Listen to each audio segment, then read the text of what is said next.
This story begins in one of China's major psychiatric hospitals. Room 666 is tied to the bed with copper wires, but he looks very relaxed. His roommate, a blonde young man, holds exposed wires in his hands, anticipation in his eyes, and he asks his roommate if he wants to say anything before the procedure. The guy replies that he believes that everything will be as described in the book, and electricity will be able to heal his body. After this, the blonde guy inserts the exposed wires into the socket. He wanted to look at this magical moment and find out the truth about what was written in the book.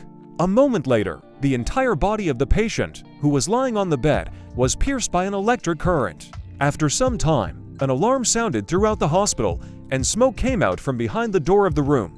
Everyone guessed that two patients from room 666 were causing disturbances again. The doctors immediately rushed to their room to save the patients. The guy, who was lying on the bed, looked very depressing. His whole body was brown from multiple burns, and the hair on his head became curly. Foam flowed from his mouth. The guy was immediately taken away by ambulance doctors, but his neighbor ran out after him, saying that he did not want to stay here and wanted to find out the condition of his friend. He asked to be taken with him. The orderlies had no choice but to satisfy the guy's request and take him along with the victim, and at the same time check his sanity.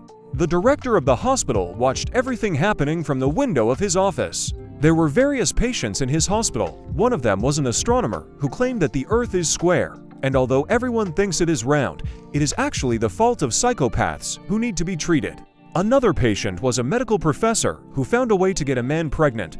They also had a fortune teller who knew that the world was going to end soon and told all the patients that he had found the perfect place to hide. Director Sean understood that they all had different hobbies, and even the two patients in room 666 had them too. In room 666, there were two patients. One of them was Levy, a 19-year-old boy, the other was Jasper. His age was unknown. They both had a constant desire to kill when they had an attack. After some time, both patients were taken to the hospital. Levy said he felt as good as the book said. He stated that all the points in his body had opened up, and he even saw the end of the universe. Jasper asked if this could be due to the fact that he had just quietly stuck his needle into his head. Levi said that he saw a green circle that no one knows about. He told Jasper that his system was activated and greeted him, calling him master. Meanwhile, that same morning, something strange was happening on Mount Taishan. All the animals that lived in that place suddenly began to scatter in different directions, seeing an incomprehensible fiery monster. However, they did not have time to escape because the monster was faster. It jumped on all the animals and people present there and scattered them in different directions.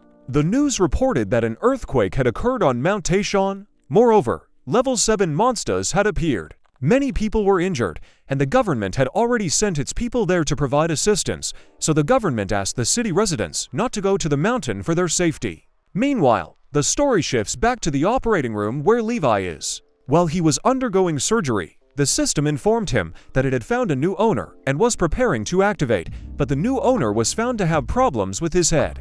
Doctors reported that the patient had copper wires connected to electricity wrapped around his body, so he suffered second-degree burns, but his blood pressure was stable and his pulse rate was above average. The surgeon said that they needed to administer anesthesia to the patient. However, Levi said that he feels fine without her. He said that the burns on his body appeared because his body was cleansed. He asked to simply cut off everything unnecessary without unnecessary worries.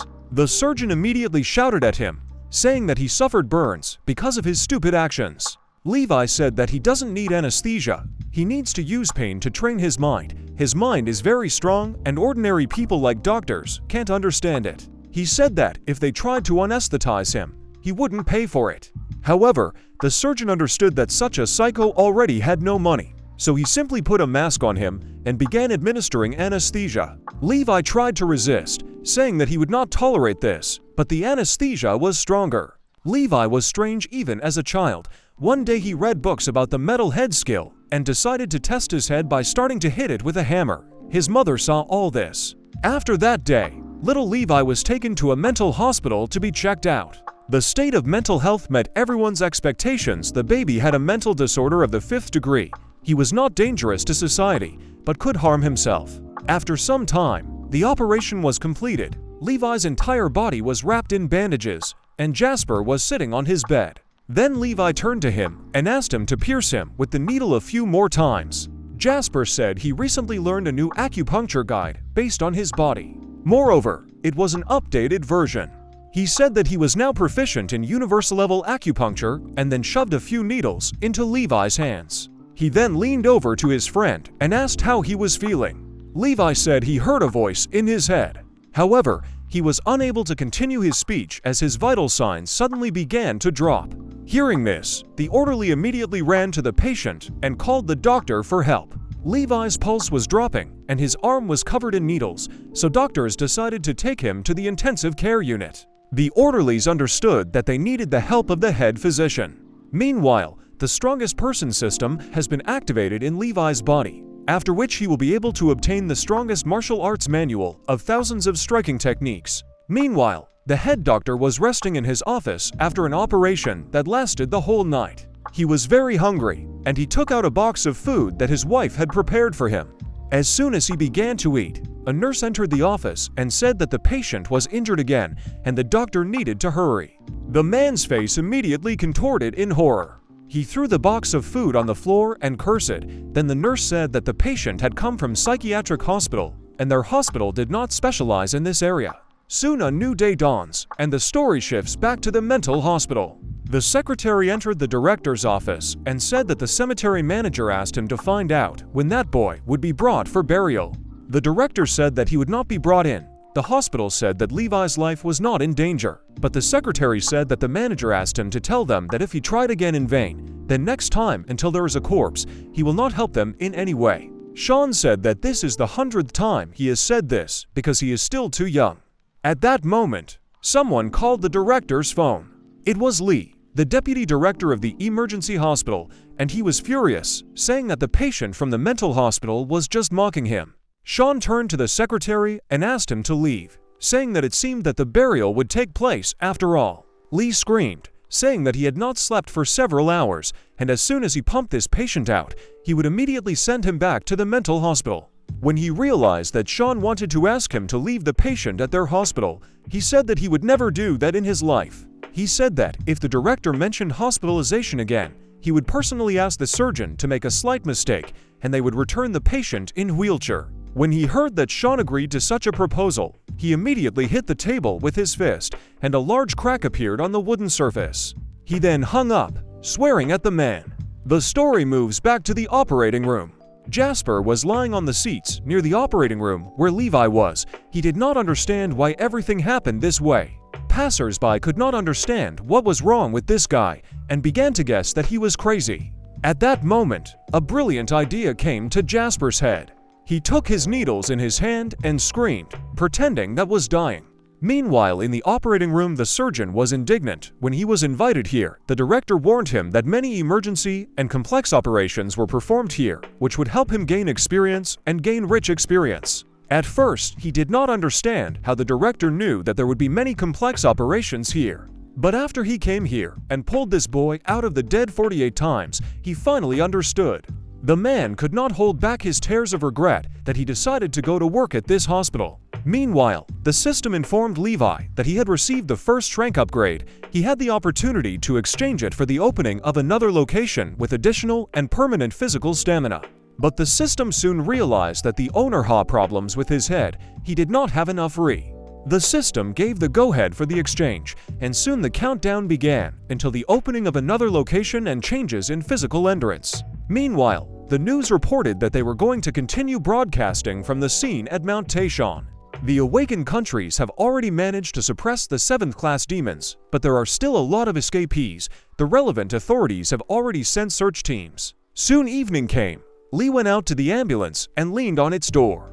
He sighed tiredly when he realized that the operation was not over yet. However, soon a nurse came out of the hospital, behind whom the orderlies were transporting the patient on a gurney. She said that the operation was successfully completed and they were returning the patient. Lee immediately ordered them to throw him into the ambulance. Then he got behind the wheel of the car, saying that he himself would take the patient back to the clinic. The nurse began waving her hands, saying that they had another patient from a psychiatric hospital who had arrived along with the one who had just been operated on. Lee turned around, not believing his ears. The girl said that the surgeon was now operating on another mental patient, and he asked to give something to Lee. As it turned out, it was his working surgical mask. It was smeared with blood, and in the middle there was a phrase written on it, "I quit." Meanwhile, Sean, while in a psychiatric clinic, prayed to all the gods. He pleaded that these patients not be brought back here. However, he soon heard the sounds of a car driving up to the hospital gates, and then he realized that it was all over. He went outside to meet Lee and said that this was a bit too much. He said that the patient should not be transported immediately after the operation because his wounds could open.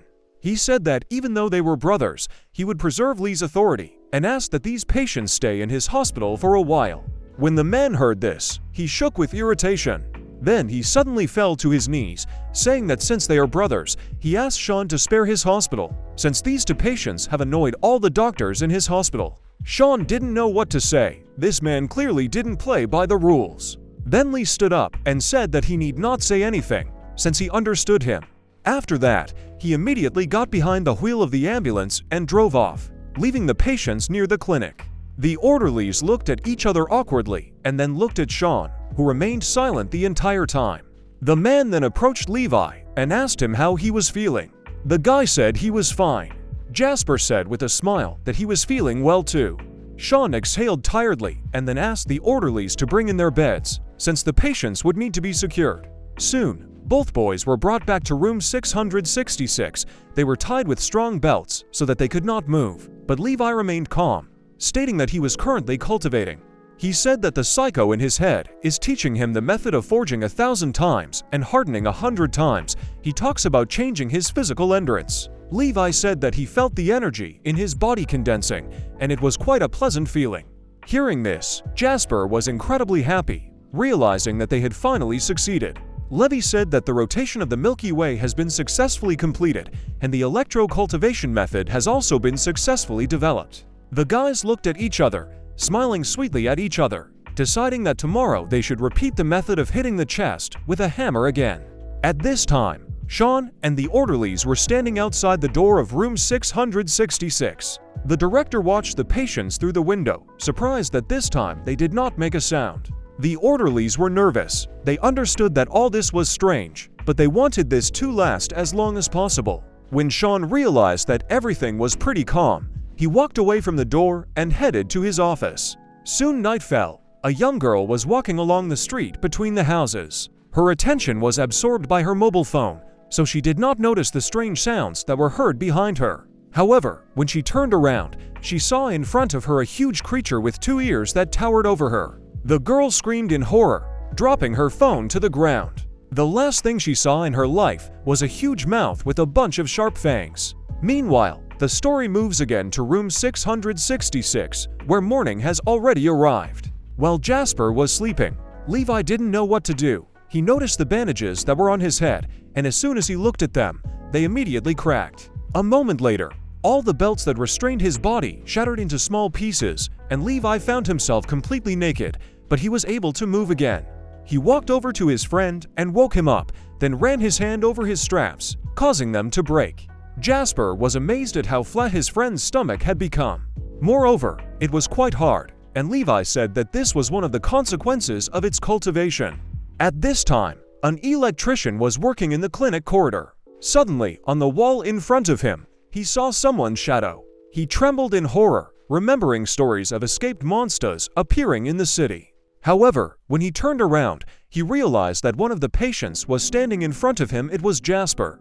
For a moment, he exhaled, realizing that this was not a monster, but just a person. However, it soon began to dawn on him that during lessons on the danger categories of mental hospital residents, they were told that the patients from Ward 666 were practically the most dangerous creatures. They were even stronger than the awakened ones from the special department. When Jasper waved his hand, the man immediately realized that this was the same patient in room 666. While he was trembling with fear, Jasper immediately came out into the corridor and took the hammer from him. After that, Jasper immediately disappeared. The electrician exhaled, glad that nothing had happened to him, but he knew that working here was too dangerous. However, when he looked in his toolbox, he discovered that his hammer was missing. After that, he heard a strange sound coming from one of the chambers. curiosity got the better of him, and he went to the chamber from which the sound was coming and looked inside through the window. He saw a blond man swing a hammer and hit another guy who was lying in front of him on the bed. The electrician's face distorted in horror at what he saw. At that moment, Jasper turned around and looked ominously at the door, indicating that this man had seen everything. The electrician immediately ran away, crying and screaming that in room 666 the psycho killed a man. At this moment, the system informed Levi that he had completed the most rank enhancement. He had the opportunity to exchange it for the enhancement of separate part of the body. And since the owner again did not have the opportunity to make choice on his own, the system defaulted to the best option. When the electrician reached the orderlies, they immediately took him by the arms, not paying attention to the fact that he said that there were murderers in that ward. He claimed that there was blood all over there, and then the director decided to check everything personally.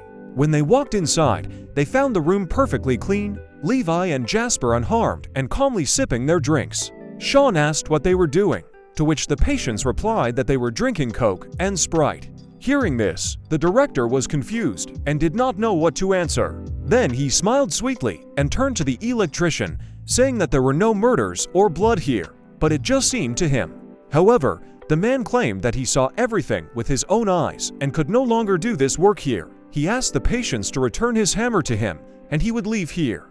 Sean then addressed the patients, ordering them to return the hammer immediately.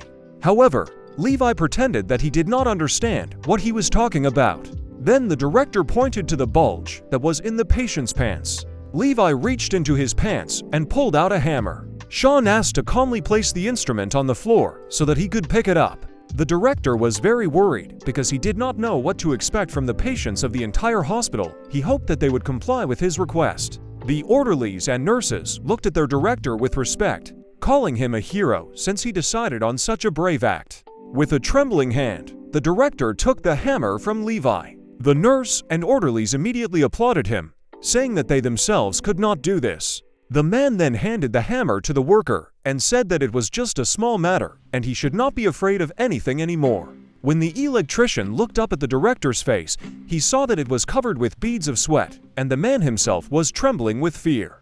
Soon evening came and, as usual, the residents of the psychiatric clinic gathered in the dining room to eat and watch the news. A female correspondent reported that attacks by escaped monsters have become more frequent, and in connection with this, the relevant departments have activated additional resources to capture and destroy them. One of the patients stated that the woman on TV was his wife, but another said that it was his daughter.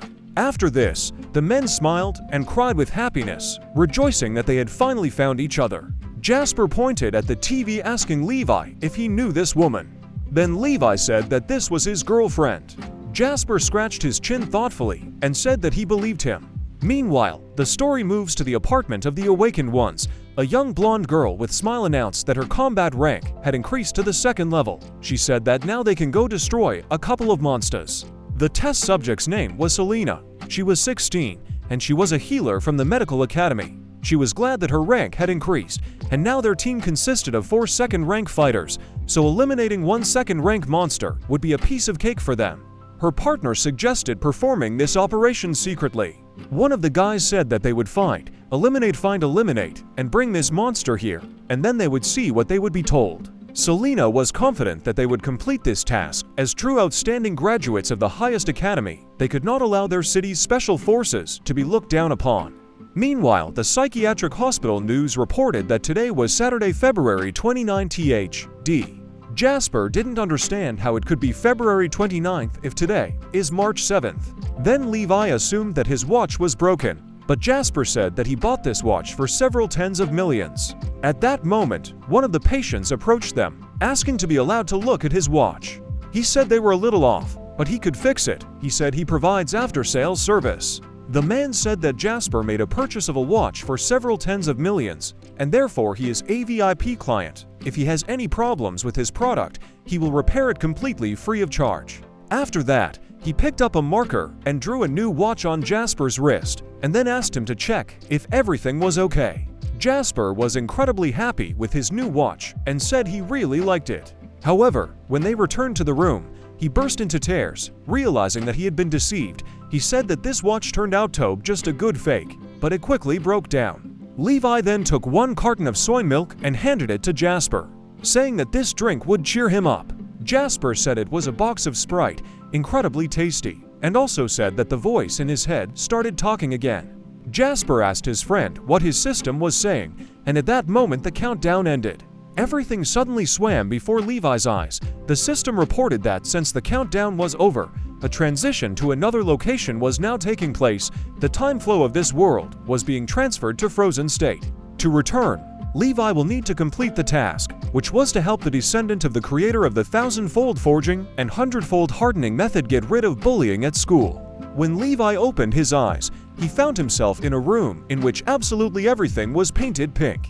He was wearing a pink tracksuit with a bunny tail, and his hair was tied up like he was a girl. He went to the mirror and looked around, not understanding where he was. When he saw how he is wearing, he immediately assumed that he had become a girl. He decided to touch himself and see if this was really the case, but at that moment a woman looked into his room and said that it was time for him to go have breakfast. Seeing her child with his hands stuck in his pants, she immediately slammed the door and said that she didn't see anything. When Levi realized that he had not actually become a girl, he sighed in displeasure, not understanding how this saint in his head could think of dressing a guy in women's pajamas. He soon changed into a suit of neutral colors and went downstairs to have breakfast. His so-called mother said that he looked absolutely incredible, and then added that he shouldn't pay attention to his classmates who did nothing but make fun of him. Levi asked what was in the glass, to which the woman replied that it was cow's milk. She said that final exams were coming soon, so he shouldn't get distracted and should concentrate on his studies. When she looked up, she saw Levi pouring a glass of milk into his cup. After that, he took it with both hands and drank the entire contents in an instant. He then smiled and said that the soy milk porridge was just wonderful. The woman did not know how to react to this behavior of her child. Shortly after this, Levi went to the bus stop, looking around the street and marveling at how calm it was outside the hospital walls. Soon the bus he needed arrived. Levi understood that he was now in the body of a guy named Charlie and had to go to school. Soon the bus set off. At one of the stops, a young girl with 2 ponytails got on the bus. She tried to reach the handrails, but she was too short, and her hands simply couldn't reach them. Then Charlie decided to get up from his seat and invited the girl to take him. At that moment, a guy with purple hair entered the bus. It was Charlie's classmate. His name was Johnson. As soon as he saw his classmate, he immediately approached him and said that he had asked him to take his place. He leaned over and took him by the collar, asking why he didn't take his place this time. Johnson asked if he wanted to get punched in the face again. Levi's memories immediately flashed through images of how this guy, along with his friends, humiliated Charlie at school. However, since there was now another person in Charlie's body, he reacted completely differently, and Johnson immediately noted that he had a strange look in his eyes today. Then a girl intervened in the conversation and said that this guy gave up his seat for her.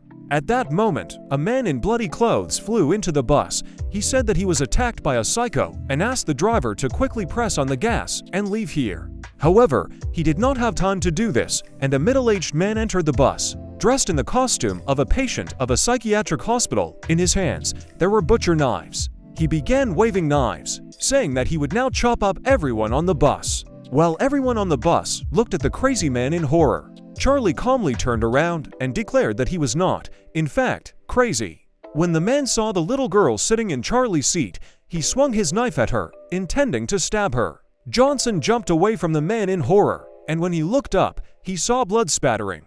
As it turned out, Charlie suddenly appeared in front of the man. He grabbed one of his knives with his hand and asked why he wanted to chop this girl with kitchen knife. The man immediately screamed, ordering the guy to let him go. However, Charlie did not intend to let him go. He only tightened his grip on the knife with his palm, and splashes of blood gushed out from his hand. Everyone present looked at him in horror, not understanding why he did not remove his hand. The man with the knives also did not understand what was happening. He clearly did not count on such a development of events. Then Charlie snatched the knife from his hand, and the man fell to the floor in horror, screaming that this guy was a real psycho. Then Charlie leaned over and asked him again why he wanted to chop this girl with a kitchen knife. Soon the police and ambulance arrived at the bus. Meanwhile, the man who wanted to attack people on the bus was horrified to see the guy in front of him who snatched the knives from him. He asked if he needed his knives, but the man could not give him a clear answer. After this, Charlie got off the bus while Johnson was sitting on the road. He was terrified and did not understand what was happening. Suddenly behind him, he heard Charlie's voice, who extended his bloody hand to him and asked him to start all over again. Johnson immediately jumped up as if stung and his face contorted in horror. He had no choice but to shake his classmate's hand. However, when their palms touched, he felt a sticky sensation. He soon realized that it was his blood that was flowing out of his palm. Charlie smiled and said that he remembered the guy. Soon a nurse came to Charlie. Seeing the blood on his arm, she immediately decided to bandage him. She praised him, saying that he was quite strong. He had lost so much blood, but he was holding calm. Charlie said that pain makes him stronger. He has a strong mind, so he's already used to it. The nurse didn't know what to answer. It seemed to her that this guy was completely insane. Soon the police took the attacker off the bus, handcuffed him, and led him into a police car. When the attacker saw Charlie, he immediately burst into tears of fear and ran away, calling the guy a psycho. One of the police officers called out to Charlie, saying that what he had done was very brave and thanked him for his dedication. He said police would contact his school to let them know their hero. However, Charlie only indifferently said that he was already late for class and had to go. The policeman smiled after him, saying that he had such a deep wound and he only thinks about his studies, and such a desire for knowledge cannot but inspire respect. He ran after Charlie, saying that his wounds had not yet healed and therefore he could have a good rest today. He offered to take him to the hospital and negotiate with the teachers this school. However, Charlie said that pain is the path to cultivation. It only makes him stronger. Now the policeman also began to guess that this guy was not himself. Soon Charlie arrived at the high school he saw in the memories of the owner of this body. He smelled the books. He thought that if Jasper were here, he would make an excellent acupuncture teacher. However, he decided not to hesitate and headed towards the school building. When he walked inside, he tried to find the office he needed. Soon he entered the office where his class was supposed to be, but so far there were only a couple of students there. Charlie took his place at one of the desks. He laid his head on the desk, thinking about something of his own. Soon memories from his life flashed through his mind, namely how his mother and Principal Sean discussed what they should do with him. The mother wanted her son to go to high school at his age. Kids usually go to high school, but the principal said that this applies to ordinary children, but Levi is a patient with severe mental disorder. His mother was incredibly upset when she realized her son couldn't go to high school. Charlie's thoughts were distracted by the feeling of someone's hand digging into his arm. Then he looked up. He saw in front of him a girl with long red hair. She poked his hand with her pen, asking who allowed him to cross the line at their desk. She said if he crossed the line, she would stab him in the arm. The girl thought about the fact that she hit him with enormous force. Charlie should have jumped up and said that he was in great pain, but he did not. The girl continued to poke him with her pen, but the guy did not react to this. Then she decided to press even harder and ended up pushing the pen deep into his hand. Charlie said that his friends from the hospital also liked to play with him this way. The girl did not understand which hospital he was talking about, and she was also very angry that he did not react at all to the fact that she was poking him with her pen despite the fact that blood had already begun to ooze from the wound on his arm. She didn't understand what was happening because she was definitely pushing as hard as she could. When the girl pulled the pin out of his hand, bright blood immediately gushed out of the wound. She ran out of the classroom in horror, with Charlie's blood on her cheek. One of the students, Ashton, told his desk mate, Johnson, that his favorite classmate was offended by Charlie. He said that when classes were over, he would help him drag him into the toilet and support him while Johnson beat him. However, Johnson stopped him, telling Ashton not to touch him because this guy was kind of strange. The guy didn't understand what was happening. He asked his friend if he was really afraid of him. At that moment, Charlie approached their desk. He decided to introduce himself to his new classmates and said that he remembered that they loved to play with him. To Ashton's surprise, Johnson immediately jumped out of his seat and shook Charlie's hand in greeting. Charlie said he remembers seeing him on the bus. Ashton asked his friend if he was really afraid of this slobber. Soon the literature lesson began. The teacher said that yesterday she had given the task to learn the ode on the Red Rock for today and asked which of the students was ready to tell it. All the students understood that this old hag was too cruel, and they did not at all envy the one she would call. The teacher's choice fell on Charlie. She asked him to get up and tell him his homework. The students were terrified. They knew that Charlie was most afraid of this particular teacher, and thought that he would simply die of fear as soon as he from his seat. However, to the surprise of everyone present, Charlie stood up from his seat and calmly announced that he had not completed his homework. The teacher was extremely surprised. She didn't even know what to tell her. All the students noticed that there was an oppressive atmosphere between Charlie and the woman, and they had a bad feeling. Then Charlie asked her with a smile if he could sit down in that case. His smile sent goosebumps across the woman's skin, and she calmly said that he could take his place. The disciples did not understand what was happening because this old hag had never behaved this way. After some time, the lesson was over. Charlie went to one of the walls of the classroom to examine one of the sockets. At that moment, Ashton approached him and said that he was acting rather strange today. He asked how Charlie managed to intimidate his friend Johnson and also fool the old hag. However, Charlie did not answer him, and then Ashton grabbed him by the collar, asking if he dared to ignore him. Then Charlie said that the current could excite the body and make it stronger, and he wanted to put the key in the socket and try to cultivate. Ashton looked at the guy in horror and shouted at him, asking if he had gone crazy. However, Charlie did not listen to him and simply inserted the key into the socket. A moment later, an electric shock pierced his body, and the shockwave also hit Ashton, who was holding Charlie by the shoulder. At that moment, one of their classmates approached them and touched Ashton on the shoulder. Immediately after this, he also received an electric shock, and then the rest of the students noticed this. They approached and began to touch their classmates one after another, which started chain reaction, and all the students were electrocuted at once. Soon after, Charlie pulled the key out of the socket, saying that this current was quite weak, so the effect was small. When he looked back, he saw that all his classmates were lying on the floor. Their bodies were covered in burns, and foam was coming out of their mouths. He thought they were just tired after school. Then he decided to let them sleep, and he decided to go to the toilet. Meanwhile, the next lesson was approaching. The trigonometry teacher hurried to class. He really loved his lesson and wanted to show the students how beautiful trigonometry is. However, when he entered the office, he screamed in horror when he saw the students lying unconscious on the floor. He immediately took the phone and called an ambulance. He said that all his students were lying on the floor. Soon several ambulances arrived at the school. Charlie watched them from the window. He thought that they came because his classmates were overworked in their studies. He thought it was a rather scary establishment. Soon all the school students began to discuss a situation in which all the students of the second group were electrocuted, except for one, who was in the toilet at that time. According to rumors, the whole group mocked him, but in the end, there was not a single scratch on this guy. Meanwhile, Charlie was walking in the park near the school when suddenly someone called him from behind a tree.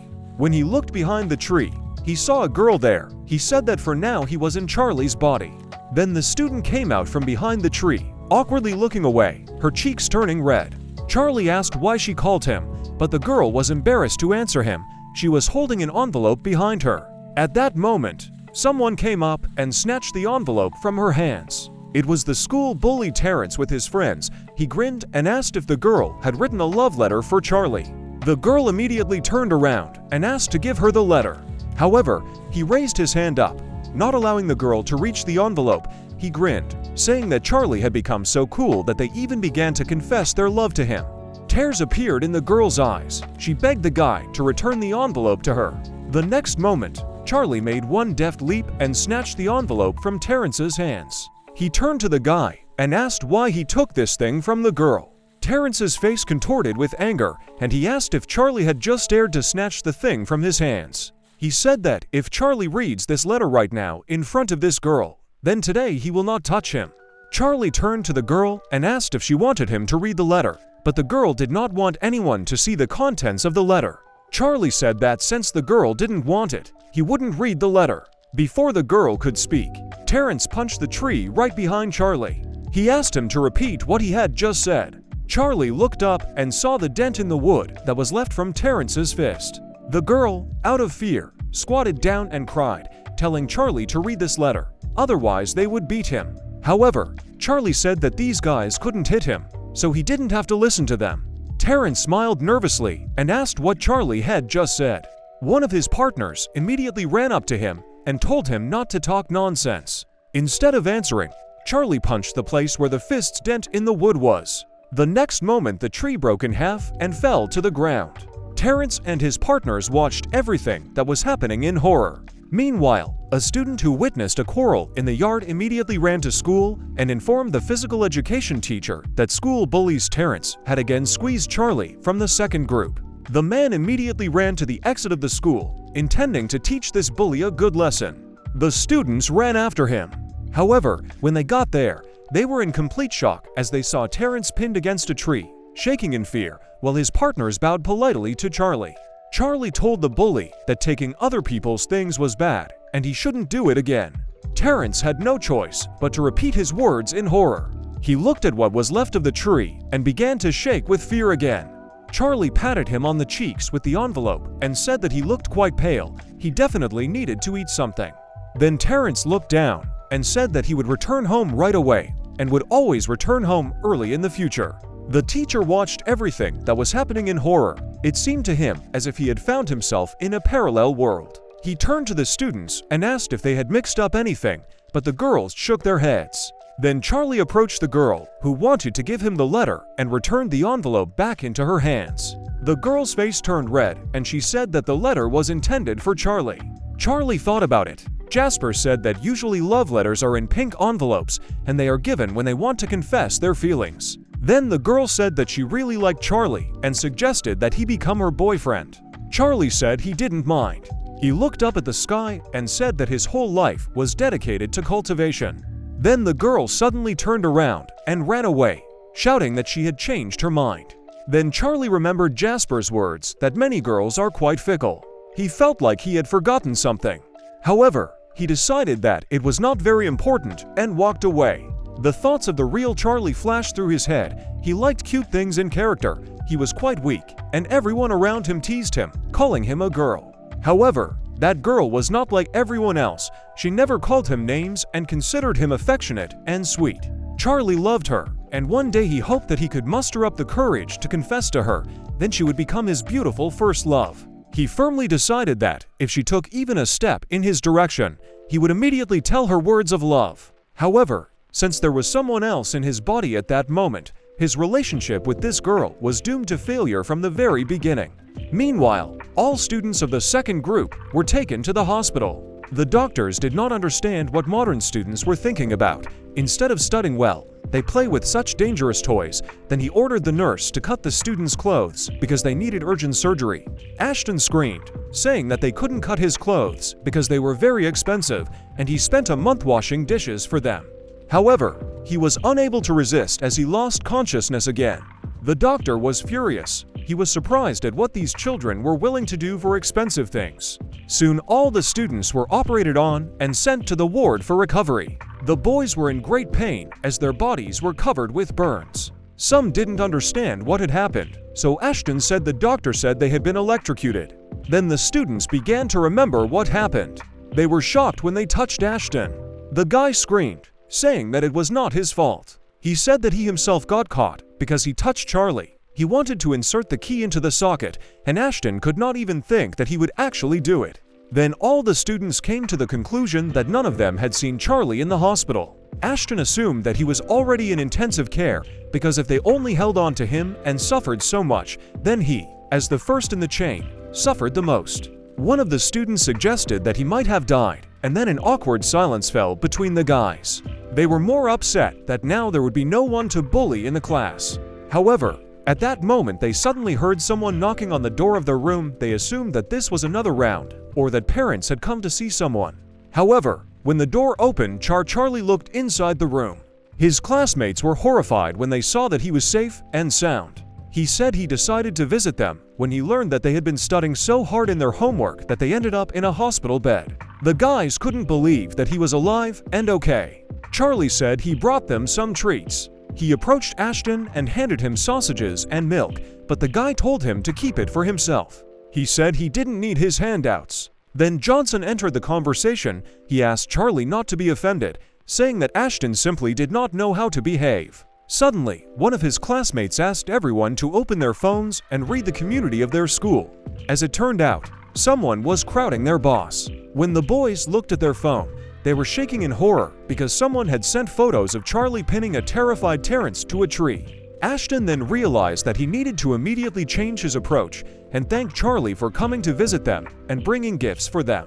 Meanwhile, on the roof of this very clinic stood one of the patients of the psychiatric department. He looked at the city that was right under his feet and reflected on his life. He remembered how his wife recently came to him and threw divorce papers right in his face. She managed to find herself a new young man and asked her husband to sign the documents and not delay it. He still didn't have long left. The man did not understand why the girl did not even wait for his death and did not even hesitate to come to him with her new boyfriend. Tears welled up in his eyes and he jumped off the roof, realizing how after 10 years of marriage she had not a shred of conscience left. Meanwhile, the guys from the second group were talking among themselves. Classmates asked Charlie if he really broke the tree in front of Terrence's face. Charlie pointed to one of the trees that stood under the windows from the room and said that it was about that size. When he opened the window, it was at that moment that the man who had decided to throw himself from the roof flew up to him. Charlie's classmates screamed from the street, not believing their eyes. In an instant, Charlie realized that something was happening, turned around, and looked out the window. It turned out that he managed to grab the suicide man by the hand and save him from falling. After that, he took him by the shoulder and dragged him inside the chamber. The guys did not understand how he was able to drag an adult man through the window, holding him with just one hand. Charlie approached the man and asked why he jumped, to which the man counter-questioned, asking why he caught him. The stranger said that he had a fatal illness and he was no longer tenant. His wife found herself a new young lover, came to him with him and forced him to sign divorce petition.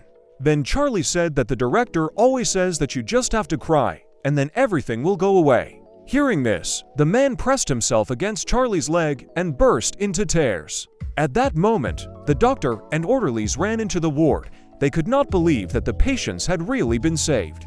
They ran up to Charlie and asked how he did it, and meanwhile, the orderlies took the suicide away. Suddenly, Charlie's classmates noticed that there was blood coming from his arm, and then the guy realized that he had broken his arm while dragging the man out the window. And his classmates were shocked. They could not believe that he was reacting so calmly to a broken arm. Charlie told the doctor not to pay attention to it, since this was not the first time he had received such a wound, and he was sure that it would heal soon. Hearing this, the doctor and orderlies were confused. They couldn't ignore such an injury on the guy's arm, and so they took him to the operating room. But Charlie insisted that it was just a fracture, and they didn't need to resort to anesthesia, since the pain tempered his mind and allowed him to become stronger. He noted that this situation is quite familiar to him. The doctor thought that the large loss of blood and painful shock affected his perception of the world. Charlie wanted to warn them that he did not have money for anesthesia, but before he could finish speaking, the nurse reported that the anesthetic had been successfully administered. Charlie wanted to warn them that he didn't have money for anesthesia. However, before he could finish speaking, the nurse announced that the anesthetic had been successfully administered. Charlie wanted to say something about the lack of money, but before he could finish speaking, he suddenly fell asleep. At that moment, the system informed him that he had completed the task at an excellent level, and therefore now he must leave this location and return back to his body. After 3 seconds, Levi actually returned to his rightful body. Jasper continued to ask him what his inner voice was telling him. Levi looked around, not understanding what was happening. He asked his partner if he really wanted to know what the crazy voice in his head was saying. Then he said that the voice said that Levi had moved to some other location and became a sick guy who wears women's pajamas. Meanwhile, Charlie returned this rightful body. He was operated on, and soon his mother came to visit him in the hospital. After some time, Charlie woke up, not understanding what was happening. Suddenly, he felt severe pain in his arm and immediately began to cry, calling his mother for help. After some time, the real Charlie returned to his school. He panicked greatly when he realized that his mother still had not come, even though she had already parked the car, because he did not want to go to school alone. When he turned to face the school building, he saw in front of him a whole crowd of students, led by the main bully of the school, Terrence. Charlie began to shake with fear, and tears appeared in his eyes. However, suddenly all the students knelt in front of him and greeted him as their boss. The radio outside the school also reported that the entire institution was expressing gratitude to a student named Charlie for his composure in saving other people. The girl who wanted to give him a love letter watched what was happening from behind the tree. Realizing that now she was not a match for him at all, since Charlie had become a legend and she was just an ordinary student. Meanwhile, the story moves to the building of a special unit. There was a huge argument between the people there, as some could not believe that the IQ of the demons had increased. Liu Hai, the 9th rank warrior of the Taoist Supreme Academy, said that this was impossible, and this statement was simply absurd. However, Duming, the 9th rank warrior of the Mao Shanghai Academy, said that if the demons became smarter, then humanity would die out. They shouldn't even have convened a board. They just needed to put things in order, return home, and write a suicide note. The man who sat at the head of the table said that this was not a funny joke at all. Sage, the 9th rank warrior of the highest medical academy, did not understand why they should care about this. They should not care at all whether the minds of the monsters grow or not. However, the man hit the table forcefully and said that there could be no other options, since this was already a fact. Mentor Amar, a warrior of the 9th rank of the highest Buddhist academy, said that those who fear will not fear people, since he is merciful, not people. However, the man ordered him to shut up. He said that the IQ of the demons had increased, and this could threaten the same combat prowess as the warriors, since demons of the same rank would be too much for them. If this is the case, then the management of the city's division is in danger. Sage said they have already sent out an alert. Duming said that low-ranking warriors could not cope, then old men like them should take it up, since it was better to die from infection than from boredom. However, the man did not let him finish and sent him a light spell. The man had the nickname One-Eyed. He was the top one in the city's special division. He was a national-level warrior and said that if they did not want to die, then they should pray for more warriors to be in the city. Meanwhile, in the office of the director of the psychiatric hospital, a celebration of his birthday was taking place. The man was very happy that all the orderlies and nurses of the hospital came to the holiday. They wished the director long life and said that he was the best boss. Sean closed his eyes, intending to make a wish that everything would go smoothly and well today. However, before he could finish speaking, one of the orderlies suddenly burst into the office and said that the patients from Ward 666 were on strike and were pushing other patients to do so. As it turned out, Levi and Jasper really rebelled. They held homemade posters in their hands and demanded something from the hospital workers. Other patients gave them offerings that they thought the boys needed. However, Levi and Jasper said that this was not what they needed. At that moment, the director came out into the corridor to find out what was happening here. The guys showed them their posters and said they needed this. However, the director refused, and then Levi and Jasper looked at each other. Then they fell to the floor and began to demand what was indicated on their signs. The director tiredly closed his eyes and told the orderlies to take it from the warehouse and give it to the patients, but the orderlies did not even understand what they needed to take. Soon several dumbbells, each weighing 100 kilograms, were brought into the room, as well as a drinking pair. The patients were very happy with their new acquisition.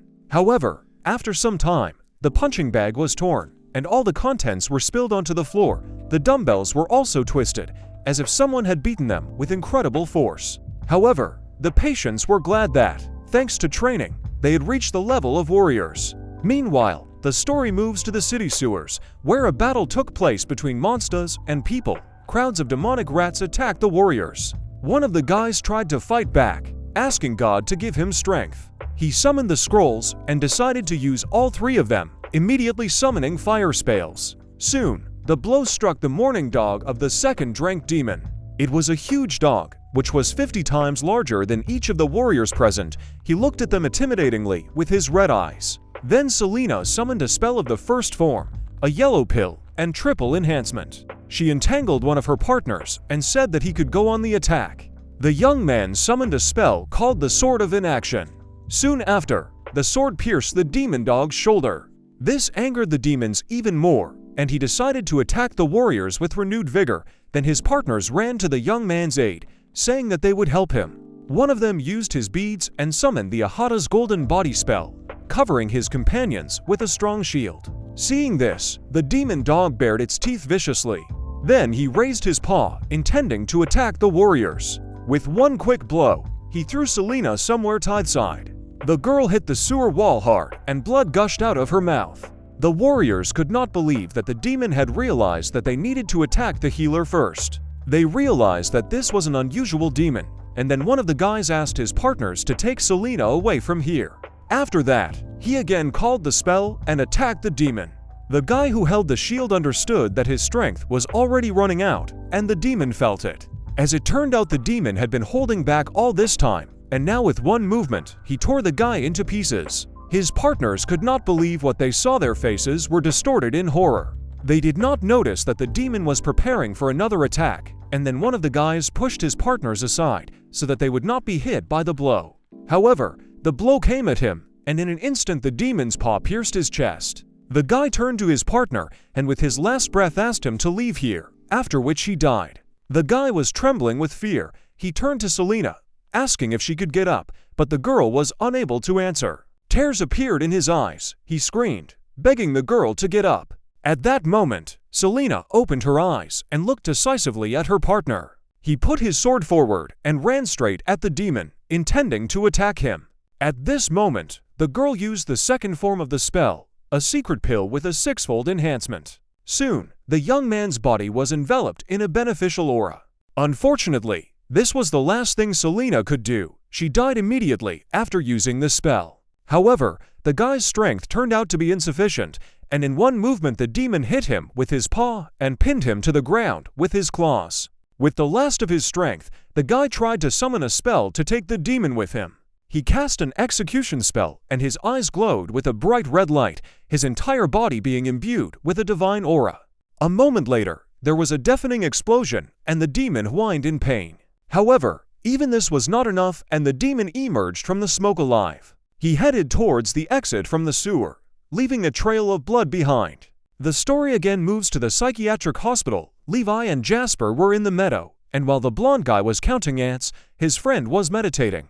The system told Levi that he had broken through tithe human level and energy cultivation technique. He had formed the basis, all things return tithe source. At this stage, he can absorb energy directly from the surrounding space, continuously strengthening the body. When Jasper turned around to show one of the ants to his friend, he saw a strange blue aura flying around him. At first, he thought Levi was sick. The system informed the main character about the beginning of the ancient technique of energy cultivation. The excessive energy had already reached its limit, and now there was a threat of an explosion of the body. He got very excited and took one of his needles and then injected Levi right in the forehead. He called it the Milky Way rotation technique and then inserted more needles around the entire perimeter of his head. Levi could hardly contain himself from the pain, and his face turned red. The next moment he sneezed loudly, and all the needles flew out of his head. The system reported that the owner's inner world had been opened, the energy had stabilized, and the danger had been eliminated. He then told Jasper that he had just heard the voice in his head again, and he was in a lot of pain, but he was glad that his friend had helped him. Jasper immediately flew up to him, eyes sparkling with anticipation, and asked if his Milky Way rotation technique had really helped him. Levi smiled and said that this was indeed a very cool technique. However, he said there was one problem. He was very hungry. Then he took one ant and invited his friend to eat it. He said that he heard that ants are very tasty. Levi opened his mouth, intending to eat the insect, but suddenly at that moment a nurse came onto the platform and said that lunch was ready and the patients could go to the dining room. Then Jasper threw the ant back into the grass and left with his friend back to the clinic. The other patients were perplexed at Levi's exorbitant appetite. Apparently he ate all their food. Near the main character, there were several empty trays of food from which he had already eaten. At that moment, a nurse came to the table and said that the patient in room 666 was eating too much. She then called the manager because Levi refused to give her the tray of food. The manager suggested that Levi had an eating disorder. When the main character realized that he had finally collected a tray of food, he took one of the forks and began to chew it. And then the system reported that the discovery of the owner's inner world has side effects. It lies in the fact that from now on, his body will be subject to hunger. It canon. Meanwhile, special forces were at the scene where the battle between the demonic dog and human warriors took place. They photographed the corpses and what was left of the battle site. The one-eyed man watched everything that happened. He looked dispersedly at the scene of the massacre and cursed.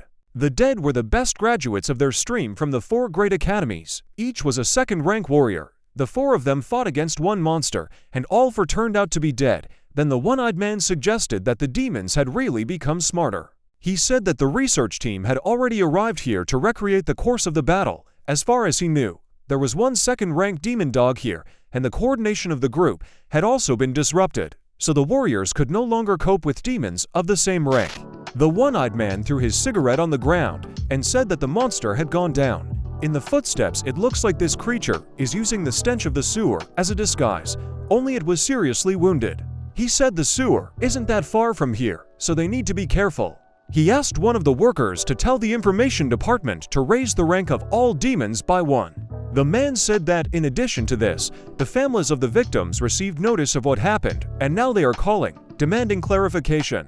One Eye asked to collect the remains of the bodies of the dead and their belongings and give them to loved ones, as well as once again offer them condolences, because it is not surprising that these children were members of their special unit.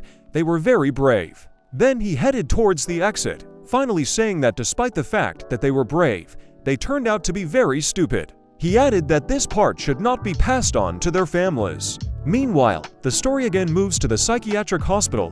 The director was furious. He told his subordinates that if this creature that kills people dares to come here, then they should immediately transfer the information to a special unit so that they destroy it. At that moment, one of the hospital workers entered his office and said that a patient in Ward 666 had scared away the kitchen workers. The director laughed nervously, asking what he did this time. As it turned out, a couple of hours ago the nurses and doctors decided that Levi should not be allowed to eat without control. His illness was progressing, and he needed to be taken for examination as soon as possible. Other patients wondered why he wasn't forced to pay for all the food he ate. Before Levi was taken away by the orderlies, he looked at his friend and winked at him. Then Jasper realized what he wanted from him. He, as his best friend, already understood his request for help. After that, the guy sat down at one of the tables and looked ominously in front of him. He then began banging his head loudly on the table, attracting everyone's attention. While the other patients rejoiced at such a cheerful performance, the nurses and orderlies did not know what to do. They assumed that the patient had become ill. They were forced to let Levi go, and he took advantage of the opportunity to escape from the dining room.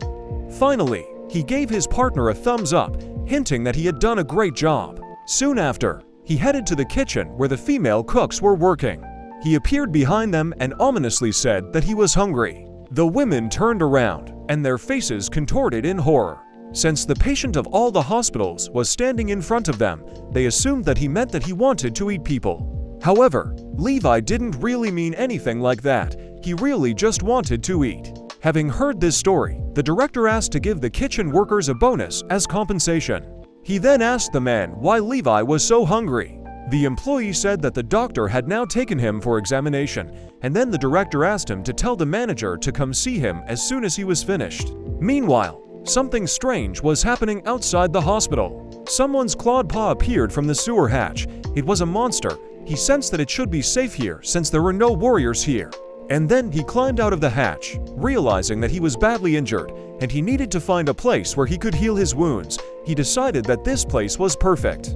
He looked at the psychiatric clinic and decided that he would stop here. He realized that, in order to heal his wounds, he needed food, and he decided to present the kind person with the opportunity to take care of him. However, in order to be accepted, he needed to change his appearance. In the next moment, he turned into a small puppy.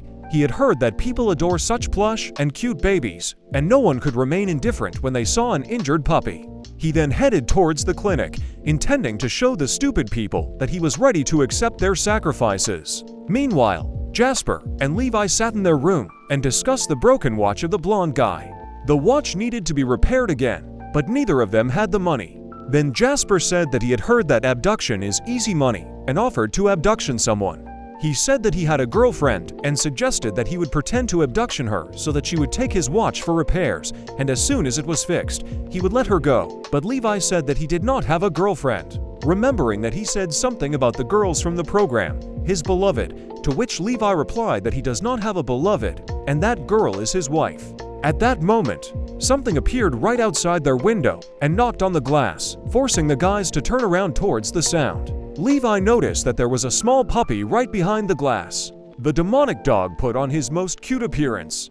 Jasper leaned against the glass, saying that this dog is very cute. The dog stretched his body to reach their window right from the ground.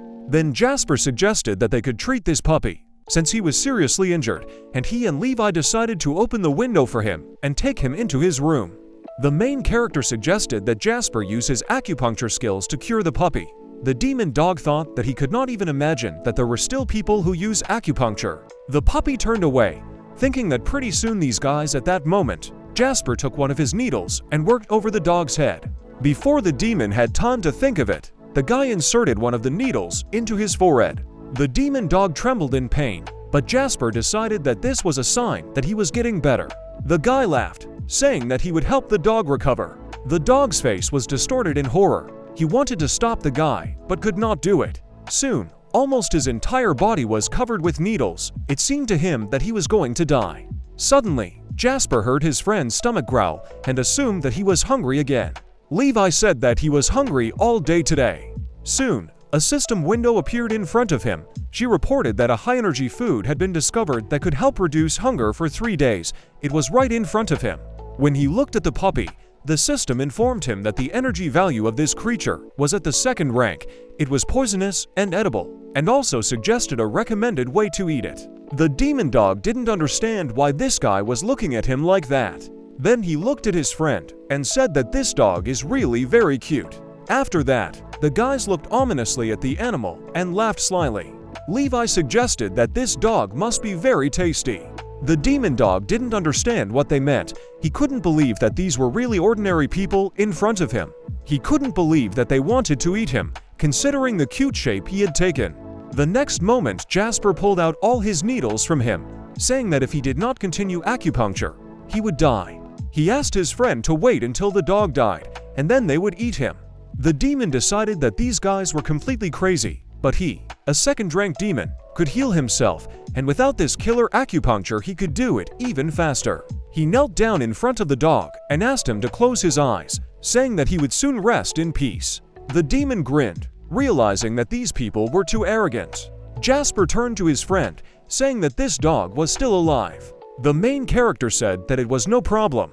He pointed at him and added that he was bleeding, so they should just wait for him to bleed out and die. The demon did not know how to react to these words. Levi assumed that this dog was very small and would not be enough for them to eat. The demon understood that his patience was already at its limit. He could not tolerate this bullying of himself. The next moment, he took on his true form and jumped at the guys, intending to attack and kill them. He was very angry that they had made him tremble in rage, and now he wanted them dead more than ever. Seeing this, Jasper was delighted, realizing that now that the dog had become so big, they would definitely have enough meat to eat. The demon dog opened its mouth full of sharp fangs and headed towards Jasper, intending to eat him. However, Levi appeared on his way, and in one deft movement he grabbed the demon by the mouth and laid him on the floor. He called the dog a bad boy, saying that biting people is wrong. The demon did not understand what had happened, and some guy was strong enough to intercept his attack. He then opened his jaws again, intending to bite off Levi's hand. However, as soon as he closed his jaws, he realized that he could not even scratch his hand. Jasper approached his friend, saying that he wanted to stroke the dog's fur. Levi said he could do it because the dog was obedient now. The demon tried to resist, but nothing worked for him. As a 2nd-rank demon, this was a real shame. He intended to bite Jasper's hand off again, but Levi hit him in the teeth again. The blow broke his teeth, and his gums began to bleed. Levi said threateningly that the dog couldn't bite his friend. Meanwhile, Jasper continued to stroke the demon, saying that now he had truly become obedient, and although he was big and angry, he was still flexible. The demon lay in shock. He did not understand what rank these people were, and why they were able to win so easily. He did not understand what rank these people were, and why they were able to win so easily. He assumed that Levi was a 4th-ranked man, but his strength suggested that his rank was much higher. Jasper continued to pet the dog. He said his tail looked pretty soft too. He said that he wanted to see how the dog wags its tail, to which Levi said that since the dog is now an obedient boy, he can wag his tail himself. However, the demon grinned angrily and said that he would not wag his tail like a pet. However, his life was in danger, so he had no choice but to comply with Jasper's wishes. He decided to temporarily submit until he could get away from this terrible man. Then Jasper said that he wanted to watch him wag his tail in circle and not from side to side. The demon is already extremely tired of these bullying. When Levi realized that the dog was not going to comply with his friend's request, he again grabbed it tightly by its remaining teeth. The guy turned to the dog, saying that wagging his tail in a circle is really much cuter. The demon had no choice but to fulfill the request of these crazy guys. Jasper was incredibly pleased with what he saw. Then Levi said that this dog is not only cute, but also delicious. They probably wouldn't have eaten enough of that puppy, but this big dog was a different matter. However, the guys soon came to the conclusion that they did not have fire to cook the meat. Then they looked up at the lamps that were on their ceiling and thought that they could fry the meat right on them. Jasper thought for a moment and then smiled, saying that they would work out. When he helped Levi cultivate using the electric current method, he smelled the fragrant smell of roasting meat, so they can use the same method to roast the dog's meat. The demon absolutely did not understand what was happening. It seemed to him that he had met demons among people. After some time, the guys connected the exposed wires to the demon's body and passed current through it. Jasper watched everything that was happening with a smile, glad that they actually managed to fry the meat. The other patients watched what was happening in room 666 through their window. It seemed to them that someone was dancing there. Soon Jasper said that he could already smell the roasting meat. Levi said that everything was almost ready. The demon tried to stop his torture, but he no longer had the strength. Soon after this, life left him. When everything was ready, Jasper walked up to the demon and touched its burnt fur. Sometime after this, the guys cut up the demon's body to get to the tasty meat. They cut themselves a piece and began to eat. As it turned out, due to their preparations, electricity was lost throughout the hospital. The new hospital security guard, Liam, picked up a flashlight and went into the corridor to find out the reason why the electricity went out. He noticed that the traffic jams were knocked out exactly when he arrived at room 666, and then he looked through the window on the door to understand what was so special about it. He pointed a flashlight there and saw a terrible picture of patients in the ward holding someone's head in their hands. Liam was horrified. He couldn't believe his eyes. It seemed to him that the patient's eyes were glowing an ominous red color. From fright, he fell to the floor and dropped the flashlight from his hands. He then ran away down the corridor, shouting that a person in room 666 had been eaten. Soon, the director of the clinic, along with the orderlies, headed tithward to see what had happened there. Liam continued to claim that he saw a death's head and patients who ate its meat. By then, the electricity had been fixed, and when Sean turned on the lights, he saw that one of the lamps in the room was broken. Levi and Jasper lay in their beds as if nothing had happened. The director asked them what they were doing. Then the guys said that they had prepared carpet from the hair of a dog. The director was horrified when he saw that in front of their beds lay a real carpet of a huge mourning dog. The director approached the carpet and tore out a clump of animal hair from it. He couldn't believe that he was holding real fur of a rank-to demon in his hands. He asked the guys what they were doing, but they replied that they were just sleeping. They said they didn't even get out of their beds. However, Liam continued to claim that he saw them eat the head. Then the director got angry. He looked at Levi angrily and asked what he was hiding. The main character irritably threw back his blanket and said that he was not hiding anything, but something suddenly began to glow. The director rubbed the bridge of his nose in irritation, saying that something was glowing in his pants. When Levi looked down, he saw that there really was something there. As it turned out, it was a flashlight. He took it out of his pants and handed it to the director. Sean wanted to ask them where they got this wool from, but the guys quickly lay down under the blanket and said that they were going to bed. The director sighed tiredly. He could not even think that because of these guys, at 54 years old, all his hair would be gray. After that, he turned off the light in their room, wished them good night, and went out into the corridor. Then Jasper asked Levi if he was full, to which the hero said that he was full, but did not understand something. He didn't understand why the director always found the things he was hiding, but he couldn't find Jasper's things. Then Jasper said that when the director comes, he hides his needles in his hair. Then Levi thought about the fact that he too should grow his hair. The story moves to the headquarters of the city's special unit. One-Eyed was irritated. His head ached from the screams and cries of the relatives of the dead soldiers. He said they needed to give him time to track down this demonic beast, skin it, and crush its bones into dust. Suddenly someone called him, and he decided to answer. As it turned out, it was the director of a psychiatric clinic. He said that the psychos from his department had made a rug out of a demonic dog. One Eye suggested that the old man simply did not get enough sleep and was talking some nonsense, but the director insisted. He said that the man himself could come to him and look at it. One Eye didn't have time to answer anything because the director hung up. Then the man touched the panel that was near the window. After that, the window opened wide and the man stepped towards the windowsill. Then he jumped down from a high-rise building, not knowing why he was doing this, to visit the damn old man. Meanwhile, Liam continued his investigation. He saw exactly how these patients ate the head, and now he was wondering where they hid it. He was walking around the area adjacent to the clinic and suddenly saw something strange in front of him. It was a huge skull next to which lay several other bones, as well as pieces of bloody meat. The man wondered why this head they were eating was so big. Suddenly behind him, he heard a strange sound and carefully looked back, not understanding what had just happened. When he turned his head back to the skull, he saw that it was no longer there. Suddenly some invisible force threw him straight to the ground. Liam felt the life drain from him. Meanwhile, the director also went to explore the territory. He assumed that the demon had climbed out of the sewer hatch, but he could not close the hatch. While he was examining the hatch, a huge demon skull suddenly rushed straight towards him, intending to attack the man.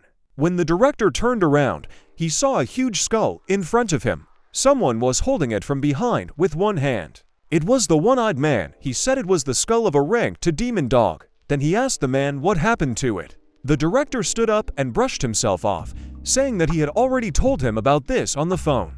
However, the one-eyed man did not believe him. It sounded like nonsense, since usually a person cannot defeat a demon.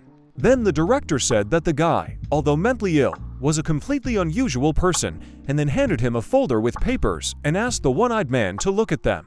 This was an analysis of the actions of the patients in Ward 666. The one-eyed man was quite surprised when he read the contents of this folder. As it turned out, this guy brought himself to death over and over again, but each time he survived, all his limbs remained intact, and he himself remained in perfect order and clean. Luck would definitely not have been enough here. Thus, the patients from Ward 666 killed the demonic dog, but neither the one-eyed man nor the director understood how they did it. Ben Sean said that after that they also ate it. Oni said that he must meet these talents in person. Meanwhile, Levi and Jasper sat in the clearing and played a game. The rules were that whoever looked away first lost. Jasper tried his best. He said that Levi could look away since he still couldn't win. The next moment, the main character actually looked away. Jasper was very happy about his victory. All this was carefully observed by the one-eyed man and the director of the clinic. The man understood that if you look closely at the sun, you can easily get a retinal burn. But this guy looked for so long and nothing happened to him. Then he realized that this guy had a natural body. He turned to the director, asking if he would give him this guy if he was convinced that he really had a special innate body. The director was extremely surprised by this proposal and at first did not even believe his ears. He said that the one-eyed man could take him without question and he could take his friend as a bonus. He said that in this case these patients cannot be returned and one-eyed will also need to sign an agreement that the mental hospital will not bear any responsibility if anything happens. One-eyed said that he shouldn't worry about anything happening to the boys under his care. Even if they face the demons one-eyed, everything would be fine because he would protect them. The director said that they could agree on this. However, in fact, he was more worried that something would happen to the one-eyed man himself. One-eyed said that some kind of devilry is happening in the city. There are constant sinkholes in the ground. There are not enough demons at critical moments. He cannot protect the whole city alone. And if these guys are truly warriors born in the body, then he will not offend them. The director was tired of even somehow feeling uncomfortable throwing these guys onto the shoulders of the one-eyed man. Then the man said that demons were progressing too quickly. After their intelligence grew, they began to understand human weaknesses, hiding under the guise of pets, and if not for the recordings from video cameras, he would not have believed it. The director exhaled tiredly, saying that fate is an unpredictable thing. Then the one-eyed man asked him not to worry, because he is a national-level warrior. His fate is inextricably linked with this city, no matter how stronger the demons become. He said that in any case he would meet them face to face. However, he understood that the strength of one person is limited, and if there is a chance to find and train as many warriors as possible, then for the safety of the city, he will do it. He then approached the guys and said that he knew that last night they ate second drank demon, the morning dog. He loomed over them, asking if they really did it. He asked how they killed him, and the patients looked at each other, agreeing on something. Then they said that they didn't kill anyone and didn't eat the dog. He died himself, and they don't know anything about it. Then the one-eyed man decided to use his skill. His hand was enveloped in a light aura, and he pointed it towards Levi's face. He noticed that the guy showed zero attention. He directly perceived the attack with such a reaction that even with an innate body, he would make at most a third-rate warrior. Then Jasper said that apparently this man wants to help him with cultivation. The guys looked at the one-eyed man and thanked him for such kindness. However, Levi said that one-eyed is not suitable for him since he does not have one eye. It will be a little difficult for him to help him with cultivation. Since he is missing one eye, it will be difficult to help him cultivate. Then Johnson intervened in the conversation, saying that the one-eyed man could ask him to help heal the eye, then he could help Levi cultivate with him. The man guessed that these were the very suicidal actions described in the documentation, and if they did not have a congenital body, then they should have killed themselves hundreds of times. Jasper said that Levi is stronger now. He needs to increase his cultivation level. He suggested that the one-eyed man heal his eye and help him cultivate together. Levi said that Jasper has acupuncture skills, heist very cool, and can definitely cure his eye. Jasper circled around the one-eyed man offering him his help.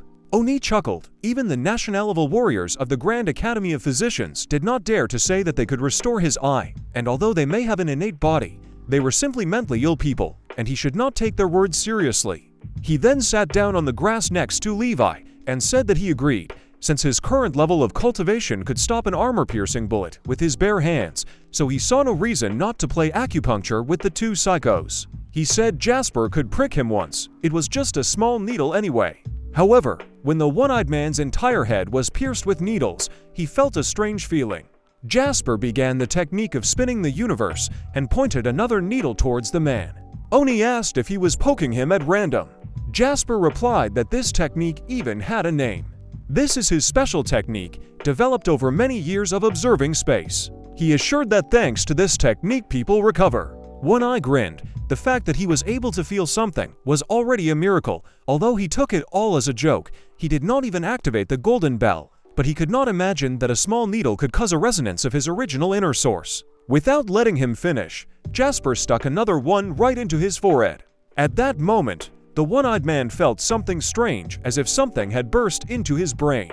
After that, he began to lose consciousness and fall forward. Levi managed to grab him, preventing the man from falling to the ground. The main character stated that the man fainted. Jasper was upset, thinking there was something wrong with his new technique, but he was glad that they had tested it on the man first. Then he said that he understood what the problem was, and this would not happen a second time. He suggested that Levi try again, and he agreed, trusting his friend. After some time, Jasper discovered that his friend had also fainted, and he did not understand what was wrong with his technique. He realized that he still needed to work on this, but he did not know who would be willing to try something like this on himself. He decided to try his technique on himself, and soon, he also lost consciousness. All three were lying unconscious. When the director approached them, he understood why the security still could not find them. He was surprised that a national-level warrior also decided to try their methods. Then the man began to fear for the safety of the city. The story moves to the emergency room. The reception desk received a call that was placed specifically for a psychiatric clinic. The department employees knew what this meant, and therefore they were horrified. As it turned out, the director of the psychiatric hospital called and asked to send an ambulance totem. He said that in addition to the two problem patients, this time he also has a third victim.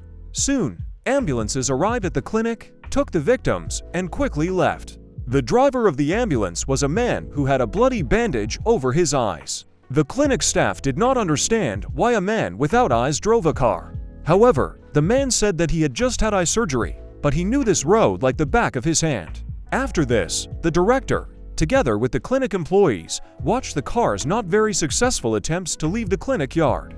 They didn't know how to react, worrying or admire that the car didn't crash at the first turn. Lee, who was in the hospital at the time, was very irritated. He hoped that all this would end soon. He even came up with the idea of setting up some kind of accident so that these two cultivators would simply die and not cause their problems anymore. However, he quickly came to his senses and slapped himself on the cheek, saying that he was a doctor and vowed to save people. Then he decided to call Sean.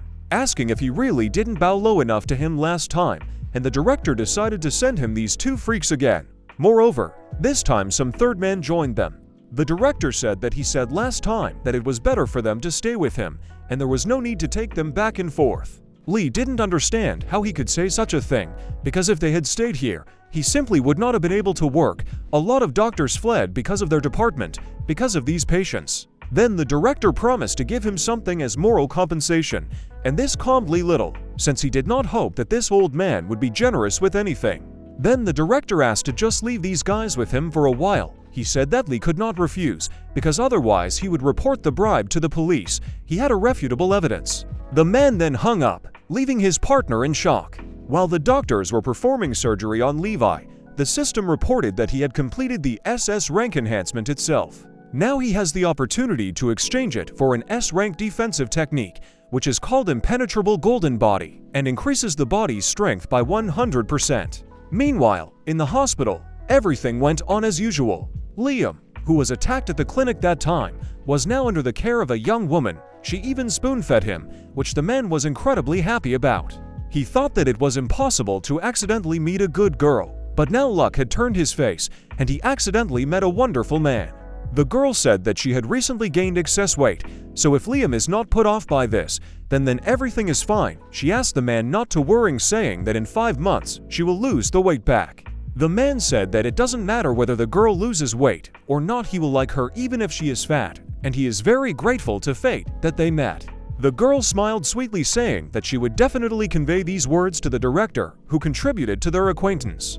However, Liam said that he had bad news. He was infertile, and he asked the girl if she would agree to a relationship with him, despite the fact that they most likely would not be able to have children in the future. The girl handed him a peeled apple and said that she didn't mind. In the future, they would be able to take a child from the orphanage, and asked who he would like more, a boy or a girl. Liam smiled and said that he would really like a girl. However, when the girl said that she would like more, a boy or a girl, Liam smiled and said that he would really like girl. However, when the girl said that she would like a boy, he immediately changed his mind and said that everything would be as she wanted. At that moment, a doctor entered their room. He said that the patient was completely fine, he should avoid severe anxiety, and he could be discharged in the evening. A nurse looked into the room. She said that patients had arrived after surgery, and then the doctor asked to bring them inside the room. As it turned out, the patients were Levi, and Liam was extremely surprised when he saw him here. He immediately pointed his finger at him, and he himself began to shake with fear. He began to repeat that this guy ate a man. Then he suddenly fell to the floor from excitement, and the doctor immediately rushed to him. Soon, Levi and Jasper were placed in hospital beds. The system was extremely surprised that its owner had broken through to the late stage of the human level in just 2 days. After some time, he woke up. He was very tired, but he understood that he did not want to lie in the same room with these people. Liam continued to cry, begging to be moved to another room. When he turned around, he saw that Levi had already regained consciousness and even said that he was hungry. When the guy heard this, he fainted again from excitement, remembering the events that had happened. Lying on a hospital bed, the one-eyed man tried to understand how this happened, because with his strength, even if he was shot in the head, there shouldn't be a trace left of him. However, he passed out as soon as this guy stuck another needle into him. He didn't understand how some crazy person could kill a national-level warrior. When Jasper and Levi saw that their new friend had woken up, they immediately ran to him. Jasper was upset that he couldn't cure his eye, and he said that if the man gave him another chance, he should succeed. One Eye turned to him and said that he could try. Jasper even began to cry tears of happiness. He took his needles and said that this time he could definitely heal his eye. After a while, nurses and doctors ran into the room, saying that they were losing a patient. His whole head was pierced with needles, and he needed urgent surgery. Jasper was depressed, but Levi calmed him down, saying that next time he would definitely succeed. One Eye didn't understand why he passed out again, and also suffered a dislocated cervical vertebra. He did not believe that this was possible, because he did not lose consciousness even when a rank 9 demon almost crushed all his bones. At that moment, Jasper approached him. He apologized for the fact that he was unable to cure his eye again, and said that next time, he would definitely succeed. He hovered over the man, asking if he would allow him to do the procedure one more time, but the one-eyed man had no desire to undergo any more acupuncture. Jasper began to cry and turned to his friend, complaining that the one-eyed man did not believe him. Then the man realized that he had to try again because he needed to make sure whether this was a consequence of acupuncture or not. Hearing this, Jasper smiled and pulled his needles out of his hair again. After some time, nurses and doctors ran into the ward, again demanding that the needle swath, which he mutilates people, be immediately taken away from that psycho. Jasper was extremely depressed that he had failed again. Meanwhile, the nurse was rummaging around their room trying to find needles. As it turned out, the one-eyed man's right leg was temporarily paralyzed. The doctor said that he needed rest. Jasper and Levi came to visit him and ask how the man was doing. One Eye was incredibly angry that some kind of psycho could paralyze him. He did not believe that this could be true. Jasper doubted that the man continued to believe him, but Levi believed that the one-eyed man continued to believe him, just like himself. Oni watched the psychos with displeasure, hoping that they would soon leave him alone. After some time, the guys went to their room, taking with them a bottle of drink, but soon realized that it was not Sprite or cola. They decided to buy their own drinks, but soon realized that they had no money. Then they looked at the one-eyed man who had fainted several times because of the needles and was now immersed in the secrets of the universe. Jasper approached him and asked if he would like to buy an expensive watch from him. However, the one-eyed man did not want to talk to them at all. Jasper insisted. He said that this watch was him. He said that this watch was very expensive, and since the one-eyed man was a good person, he was ready to give it to him. He showed the man his wrist, on which a watch was drawn with black marker. Oni said he didn't want his watch, but instead wanted to know how they killed the mourning dog, and he was willing to pay for the information. Levi and Jasper looked at each other, deciding what they should say. Then Jasper said that the dog was obedient, sweet, soft, and even wagged his tail for them, so they told him to fry himself on the electrical wiring, and he did it. Oni was furious. He couldn't believe that a second-rank demon let these guys stroke him and used his tail for them, and then killed himself. He said he didn't believe their words one bit. He said that as soon as he finally went crazy, he would be able to ask the psychos from the clinic himself what happened there. Levi and Jasper didn't understand who he called crazy. Then they extended their palms to the man, saying that they had given him information, and now they needed money. One Eye exhaled tiredly and took out a plastic card from his clothing pocket, saying that it contained about 500,000 yuan, and also told them the password for the card. He said that he had the least amount of money on this card, but it should be enough for the guys. The man said that he has neither parents nor wife, children, and he himself does not know when he will die from the claws of demons. Money for him is just some numbers, so the guys could spend everything they could. Without hesitation there was. However, Levi shoved the card in his face, saying that it was not money. One Eye shouted, saying that money could be withdrawn from this card at the bank. However, the guys left the card to him, saying that he should really be punished for deceiving them and not giving them money. Then they left the room, leaving the angry one-eyed man alone. Meanwhile, the story moves to a park that was located not far from the clinic. A demon of the second rank, a dark python, was sitting on one of the trees. He was informed that the two people who absorbed the power of the mourning dog were in this building.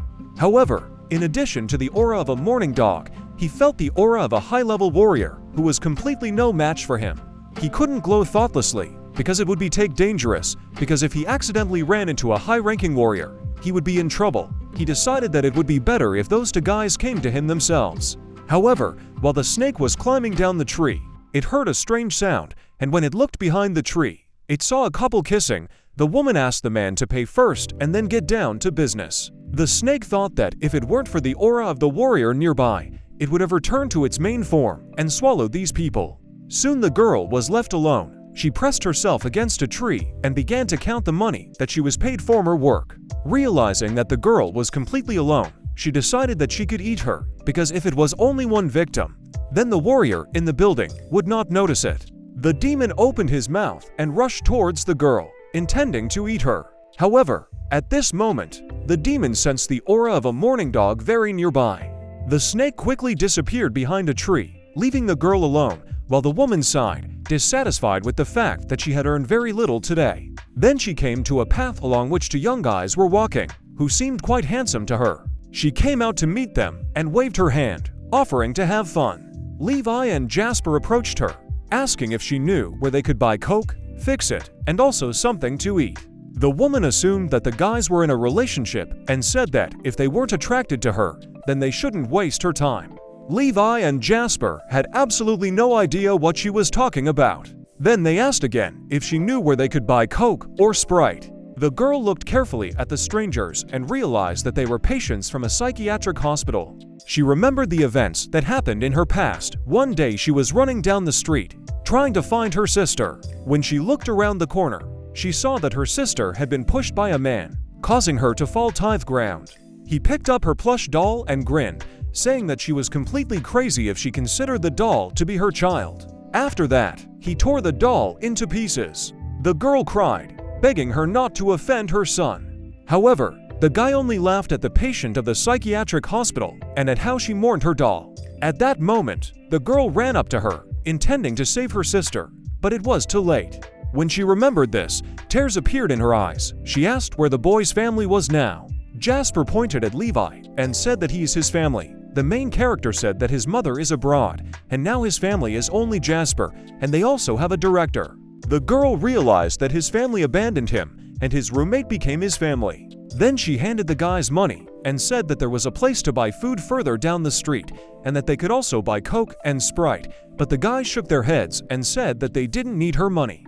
The woman smiled, saying that it was much easier for her to earn money than for them, so they should not refuse. At that moment, the snake sensed the mourning dog and rushed at Lef, intending to kill him and absorb his energy value.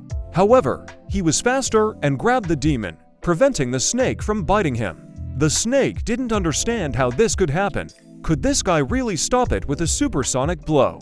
Jasper looked at the demon with delight, saying that this snake was very cute. Hearing this, the snake became embarrassed. Those demons who study people said that you need to become a cute little cub, then people will like her, and they will help her hide. Then the snake saw the little man and decided to approach him, confident that since she was now a baby, the child would definitely like him.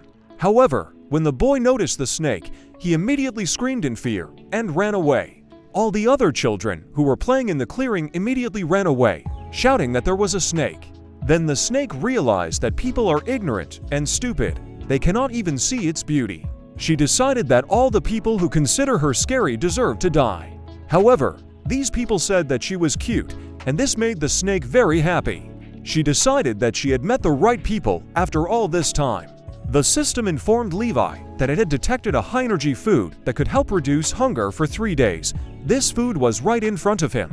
She reported that the energy value of this snake was equal to the second rank. It was highly poisonous, but edible after decapitation. The main character turned to the girl, asking if she could help him with something. Soon they went to the apartment where the woman lived, and she prepared some food for them. There was an incredibly pleasant smell coming from the pot, and Levi and Jasper couldn't wait to try this dish. There was snake meat in the pan, then marinated in wine. Next to the pan stood a jar containing the severed head of the demon. Levi remembered the moment when he wanted to cook the snake. He took it by the neck and raised his knife over it. However, an ordinary knife could not cause any harm. It simply broke on her thick skin. As it turned out, none of the human tools could harm the demonic python. Levi had no choice but to take the snake and tear it apart with his own hands. Soon the woman announced that the snake soup was ready. She said she cooks quite well in Kadoka, and her daughter really likes her home-cooked food. Then Jasper and Levi invited the woman to share dinner with them. The woman smiled sweetly, saying that she had already eaten, so she was not hungry. The guys thanked her for her help and for the delicious dish, but the woman thought that she should thank them for inviting her to join the meal. Soon after this, the guys left the apartment onto the street and said goodbye to the woman. They thanked her again for helping them prepare the snake stew, and also wrapping up the remaining food so they could take it with them. The woman said that it was not difficult for her at all, but now the guys need to return to the hospital as soon as possible. Levi said her daughter was incredibly lucky to have such another. Such words brought tears to the woman's eyes. She grinned and said goodbye to the guys. Soon they headed down the alley, intending to return back to the hospital. On the way, they met a group of people in black and white suits. Levi looked at the strangers with interest. As they passed each other, one of the strangers turned around. He felt a shiver run through his body, as if he had met a warrior with terrifying power. However, He soon realized that he was just imagining things. Meanwhile, a group of warriors arrived at the right place, but they realized that the demonic aura had disappeared. They decided that the demon had escaped. Soon the one-eyed man was informed that another demon had died. He said that the unit had not received such information, and he could not believe that the demon was killed by a simple person. At this time, Levi entered the room holding a bag of food. Oni said that even though the aura has disappeared, it is worth remembering that this is a demonic dark python of the second rank. It could simply be hiding near the hospital. There is a large flow of people, and it is necessary to ensure their safety. Then he noticed the bag of food that his roommates had brought. When they opened the container, the man was horrified and smelled familiar smell. A detachment of warriors, hearing the cry of their commander, did not understand what was happening. One-Eye took the dishes from them and took out a piece of demon bone from there. He put it into a small device, and it showed that these bones belonged to a rank 2 dark python. Meanwhile, Jasper and Levi were enjoying their stew. They decided that since the one-eyed man refused to eat with them, they could eat his portion. The man did not understand how they killed and are now calmly eating this python because its maximum impact speed exceeds the speed of sound. Then the man decided that he definitely had to find out everything. Jasper said that the snake was very cute and she could hug him as much as he wanted. Then they said that her meat was very tender. These words infuriated the one-eyed man, who said that he would rather jump out of the window than trust these two again. The guys didn't understand why the man was so irritated. Soon evening came and everyone went to bed. However, the one-eyed man thought that perhaps these two psychos have innate bodies, but objectively they are weak. However, having met the two demons, they remained unharmed. He still did not understand how they managed to do this and could not believe that they still hid their true strength. Then he suddenly heard a strange sound. He realized that these two were not sleeping. Then he decided to pretend to be asleep and see what would happen. Jasper and Levi came up to him and said that they believe that Heist a good person, and that is why Jasper is in this times uses the full power of H. He then took out his needle and pointed it towards the head of the one-eyed man. The man thought that since they were hiding their power, which is capable of killing two demons, then they must have some kind of skill. He decided to trust them again and see how much they are really strong. Jasper said that the room is very dark and he cannot see the location of the point. However, Levi said that he had honed his skills for so long that even with his eyes closed, he could hit the right spot. He then forcefully inserted the needle directly into the man's forehead. One-Eye tried his best to restrain himself and not show it, but feelings washed over him stronger than last time. At this time, a needle hung over him. He understood that he could not make a mistake. He needed to accurately hit the last point. However, at that moment, someone opened the door of the room, and because of this, Jasper became nervous and missed the needle. It was a nurse and she screamed in horror, asking what they were doing to the other patient. One-Eye could barely contain his emotions. He did not understand what feeling she was experiencing right now. He then reached out to the door, begging the nurse to save him. However, when the girl saw his hand fall limply, she also screamed in horror, thinking that these guys had just killed another patient. After that, the doctors came running into the room again and took the one-eyed man to the operating room. He had a severe cranial hemorrhage and needed urgent surgery. Jasper was upset that he missed the last needle. Levi assured him that next time he would definitely succeed. Soon after, they were both tied to their bunks so they couldn't hurt anyone else. The main character hoped that the one-eyed man would return to them alive. Soon the man was taken to the operating room where his head was circumcised and disinfected, and all the needles were removed from it. They did this because they needed to prepare the area to open the skull before surgery. At this moment, the one-eyed man looked at them in bewilderment. The doctor said it was a good thing he woke up before they started because it would have been awkward if he woke up during the operation. He said that all his indicators had returned to normal, so it was a good thing he woke up before they started. Because it would have been awkward if he woke up during the operation, he said that all his indicators had returned to normal, so it was necessary to stop the operation and return the patient. Then the doctor asked him if he was ready to stay in the hospital, although he was also mentally ill. But his condition was much better than the others, so he might get hurt. Then the doctor offered to transfer him to a separate ward. The one-eyed man looked menacingly at the doctor without answering. Then he looked at the man's pictures again. He thought that the nurses had mixed up the pictures because the patient's spine and leg had somehow been magically healed, and this was impossible. He then turned and said that the patient no longer needed the cast. However, he noticed that there was no one on the bed anymore. At this time, the one-eyed man found his clothes and came back to his room. He stood in front of Jasper's bunk, saying that he was the head of a special unit of national-level warriors and could not withstand him 3 times. He said that Jasper should be proud of himself, and he thought to himself that he would never trust the psychos again and would never forget what they did to him, and his bald head would be a reminder of this. At that moment, Levi turned to him. He said that the man had returned again alive and strong, and next time he would definitely cure him. However, the one-eyed man was not going to have a conversation with him. He opened the window and stepped through it, saying goodbye to his neighbors in the ward. He said they would never see each other again. Why did he jump out the window? And the nurse who was standing behind him also screamed, calling the orderlies for help.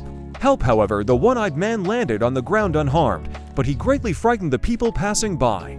He once again thought about the fact that even though those guys have an innate body and a special style of attack, they are simply inadequate, and it is impossible to communicate with them. He reported this to the director of the clinic, and he was very upset that the one-eyed man did this, and again made him responsible for these two. After that, Lee also called him. He said that one of those with them jumped out of the window. However, he was unharmed, and not a trace remained of him. He simply disappeared. At first, the director thought it was one of those two patients, but when he realized it was the one-eyed one, he said that everything was fine, and their hospital was not responsible for him. However, Lee called him with a completely different complaint. He said the man just jumped out of their hospital and left without paying for his stay. Lee didn't answer and just hung up. Shortly after, Levi and Jasper were placed in an ambulance to be transported to another clinic. They already knew that the one-eyed man had survived, but he left them. Jasper was concerned that his eye had not healed, but Levi assured him that next time he would definitely succeed. Jasper began to cry. He thought that he had disappointed the one-eyed man, and so he left without even saying goodbye. Levi then said that the man had actually said goodbye to them. However, when he remembered what the man had said about them never seeing each other again, he made an amendment and clarified what he had said in slightly different words. Jasper calmed down a little, thinking that since he said goodbye, they would meet again, and then he would definitely be able to help him. Then he noticed a box of apples on the windowsill and said that he wanted to eat them. Levi reached out to take the apple, and the straps that bound their bodies immediately cracked. Then he handed the apple to his friend, who immediately began to eat it. He said that Levi should also try the apple because it is sweet, tasty, and crunchy. Meanwhile, Lee's partner said that his deputy was very generous and dedicated to his work, since he was bringing these patients back again. Lee said that it would be safe to just take them personally, and he was also going to collect someone's debt. Meanwhile, something strange was happening in the city's first port. As it turned out, a demon of the 4th rank, a reef octopus, was released. A detachment of warriors came to the port to fight the monster. They used various spells, but nothing could hurt the demon. They then noticed ink starting to appear from its tentacles. They guessed that it was a high-ranking killing technique called deadly fog. They then realized that this demon was not rank 4, but at least rank 5, and decided that they needed to retreat, since the black mist is extremely toxic and instant death occurs upon contact with it. The guys began to run away, but the ink followed them. One of the guys realized that the speed of spread was too high and prepared for the fact that he was going to die. However, someone used their counting skill in time and blocked the guy from the attack. At that moment, the man who was standing on the beams high above the demon said that he was now in a bad mood. The guys recognized their boss in this man. As it turned out, it was the one-eyed man. He said that he had come to take out his anger on this monster. The guys were perplexed why their leader decided to change his hairstyle. Then the one-eyed man used a skill called the Dragon Buddha Palm, which destroyed the world. He then pointed his palm straight at the demon, and a bright beam of light hit him right in the head. Meanwhile, a huge traffic jam formed on the bridge. Lee and his partner did not understand what was happening because the traffic jam appeared very suddenly. Then they noticed that people were running out of their cars and running away somewhere back. The next moment, someone's bloody body landed right on their windshield. At that moment, the men realized that it was the end for them. Meanwhile, the one-eyed man dealt with the monster, but he understood that something was wrong here. He still continued to sense waves of demonic energy, even though the demon was dead. At that moment, the guys noticed that someone was running towards them. One of the special department employees said that they had a real problem. They discovered another demon moving across the bridge towards the city center. Meanwhile, real panic began on the bridge. Levi and Jasper did not understand what was happening. They only thought that they would like to eat something else. A voice in his head told Levi that after breaking through to the human level, he needed a lot of energy. He didn't understand what that meant, but he felt hungry. Soon another demon arrived on the bridge. It was another octopus, who apparently was looking for his dad. Meanwhile, Lee got out of the car and tried to resuscitate the man who flew into their windshield. He asked his partner to fetch a styptic from the car, but he said that they had to run because the demon would be here soon. At this point, Lee took off his watch and threw it to him, telling him that he should bring what was asked of him and then run and save the watch for him. The man said that these people were in critical condition, and if he didn't run away now, he would die with them. Then the deputy decided to tell him the story of this watch. He said that on the first day he became an operating surgeon, he saved a child, and he gave him this watch in gratitude for the rescue. From that day on, he swore that he would never leave a dying man. However, his partner said that there were 2 more patients tied to beds in the car, and if they took them and ran away, then this would be their salvation. However, Lee told him to just give up on these 2. However, his partner did not listen to him and climbed into the car, intending to free Levi and Jasper.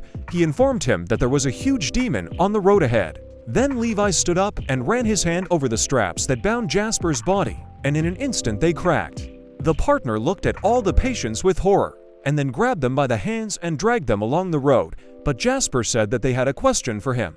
The guys started asking the man what kind of demon he was and how cute he was. The man imagined in his head a huge pink octopus that grabbed cars with its tentacles and said that he was very much an amateur. Then Levi said that in that case they would not go anywhere.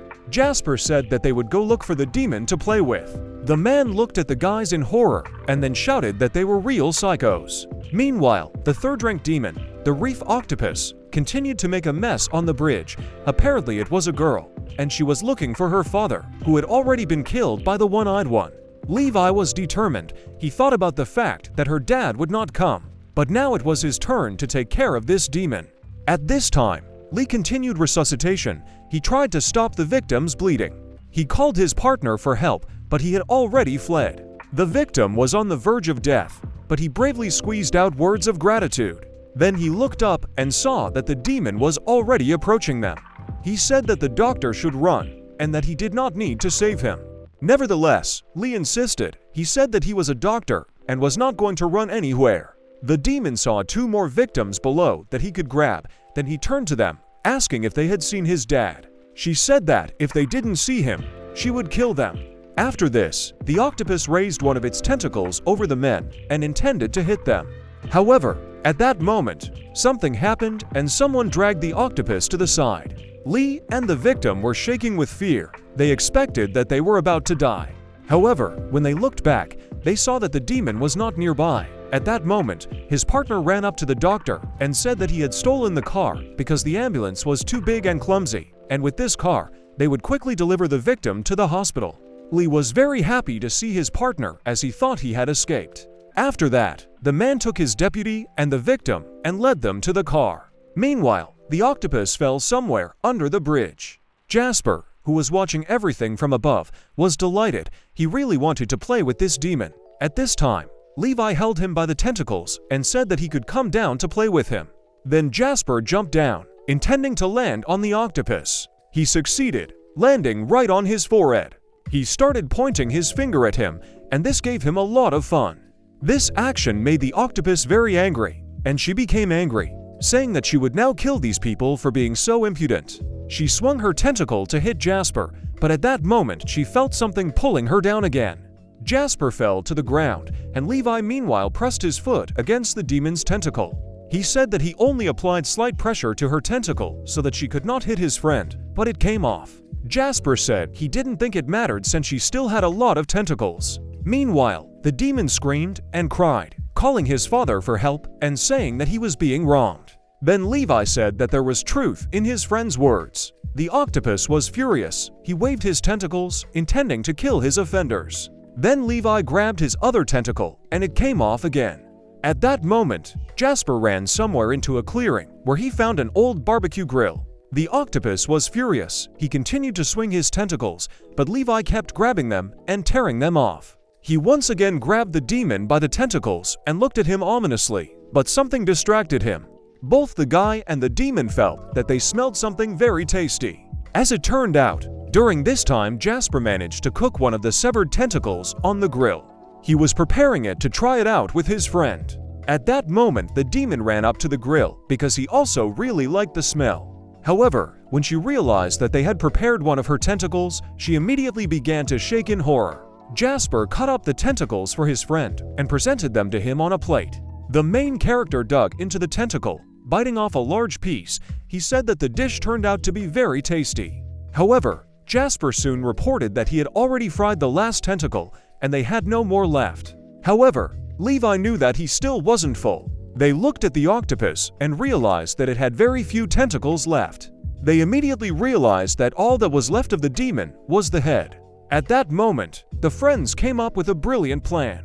Soon the demon's head was also grilled. Jasper said her eyes were still open, so he doubted they could eat her. Levi went to the grill and covered the octopus's eyes with his palm, saying that no, if there are no eyes, then there is no life, so they can eat it. Soon the one-eyed man arrived at the scene along with his subordinates. He began to ask where the demon was now. One of the workers reported that they detected residual energy waves from him. He approached the one-eyed man and showed him something on the tablet. Apparently, the demon had gone down under the bridge. However, when they got there, they found Jasper and Levi lying serenely on the grass, sleeping. Oni was terrified, and his colleague reported that the energy waves of the earth had disappeared, but there were only 2 people there. Oni didn't understand why he met these guys again, because he was going to say goodbye to them forever. The man continued to stand in bewilderment, saying that the last waves came from here, but the demon was not here. Then the one-eyed people turned their attention to the barbecue grill that stood nearby, and it began to dawn on him what had happened here. One of the girls offered to take these guys for interrogation, but the one-eyed man said that these were just mentally ill people, and there was no point in listening to them and believing them. The girl did not understand why he was saying this. Then the one-eyed man shouted, saying that he was ashamed to even listen to such a proposal. He said that if the girl made such an elementary mistake again, he would shave her head. The girl did not understand why he decided to punish her so cruelly, and guessed that it had something to do with these 2 psychos. However, she was fascinated by the fact that her head was able to determine that they were mentally ill just by looking at their pajamas. She thought that he must know many hospitals in the city. From the looks of it, he loves his city. Their conversation was interrupted by one of the workers. He asked what they would do next, since the demon was not here. Then the one-eyed man sat down next to Levi and asked if that octopus was tasty. The guys smiled through their sleep and said that it was very tasty. One Eye was already confident in himself since his guess was confirmed. Meanwhile, the story moves to the headquarters of a special unit where the issue was discussed that more and more warriors began to stumble upon demons who were hiding their powers. According to reports, the distribution map of monsters is constantly changing, and all this indicates an increase in the intelligence of demons. The woman who was leading the presentation was thinking about how those psychos managed to kill a 3rd-rank demon. They already had 3 demons to their credit, and she thought about the fact that they should try to train them. However, images of Jasper and his terrifying needles flashed through his mind again. The woman holding the presentation said that if anyone had no objections, she would prepare everything as soon as possible, but the one-eyed man said that it was better not to do this. Everyone present was shocked. They could not believe that the man decided to argue with her. This red-haired girl was the head of the analytical department. Her name was Tracy. She asked if the one-eyed man doubted the analysis and the plan. She said that they would send all the trainees from the 4 great academies to a mental hospital for 1 month to harden their minds. Then she sat down on the table near the one-eyed man, put her hand on his head, and asked if he had any objections. Everyone present thought that with such an easy test task just anyone would join their units. Of course, they had objections, but they did not dare to voice them. None of them would dare to point out the first military advisor of the capital's headquarters. However, the one-eyed man said that such a difficult test would be too cruel for the newly graduated newcomers. The girl thought that the man would find her test too simple, and everyone else understood that the one-eyed man knew that it was indeed too simple. Tracy then said that in the end, combat power only rises on the battlefield, but before sending them into battle, it is much more important to teach them to deal with the unknown and the unexpected. Their enemies are as unpredictable as the mentally ill, and there is no better place to train them than a mental hospital. She said it was very good that everyone else understood this too. When I really only thought that these psychos were really quite scary. He then asked what the trend of demons appearing in waves lately meant. Tracy explained that the ebb and flow tactics were designed to completely confuse them, a classic strategy of spreading and probing in warfare. In the enemy's country, there are beings with a high level of intelligence. They supervise the activities of low-ranking demons. Hearing this, everyone present was shocked. Tracy said that in all of history, this has never happened before, and this threatens them with a danger that they have never encountered before. No one knows how high the rank of the demon who controls all this is. She said they definitely need more data. A full 3 days have passed since then. In a clearing near a psychiatric hospital, a pair of pants were happy that they were finally able to reunite with each other. At that moment, they noticed that someone's palm was descending on them from the sky. Someone grabbed the Ant-Man and dragged him somewhere up. As it turned out, it was Jasper, after which he released the ant again, and he rushed to his wife, saying that he was back again. However, Jasper then picked it up again and brought it up to his face to look at it more closely. At that moment, Levi called him. Jasper was glad that his friend was finally awake and lost all interest in this ant. He said that while Levi was sleeping, he found out that no matter how far an ant was carried, it could still find its way home, which was amazing. He said that Levi slept for 3 whole days after they ate the octopus, and someone brought them back to the clinic. Levi said that he didn't actually sleep. The psycho in his head said something about forced sleep during the breakthrough when he just got out of bed. He also said that Levi broke through to the ground level and that he should try to do something. What? Meanwhile, a pair of ants tried to dig themselves a deep hole to hide from the cruel people, and they could never separate them. At that moment, Levi decided to do what the system asked him to do. He touched the tree with his fingers, and a crack appeared along the trunk of the plant. A moment later, the tree trunk seemed to be torn into pieces. Delighted, Jasper realized that his friend had become stronger again. At that moment, the ant saw a huge tree trunk flying towards it. Jasper theorized that Levi became so strong because of his advanced acupuncture technique. Levi smiled softly and said that it was true.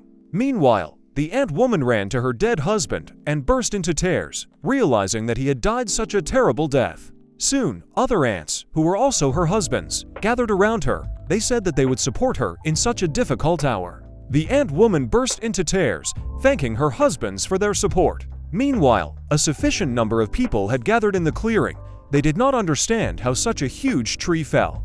Meanwhile, Levi and Jasper went to the transformer booth. Levi wanted to try something, but Jasper said that they said on TV that it was very dangerous, and if his strength was not enough, he might not survive. However, the psycho in Levi's head said that everything would be fine. Moreover, he believed in his friend, and that he would definitely save him if anything happened. These words filled Jasper with determination, and he said that he also believed in his friend. However, he did not understand how Levi would get there, to which the main character said that he could jump there. With one deft leap, he found himself right on top of the transformer hut. Jasper was delighted when he saw that his friend had succeeded.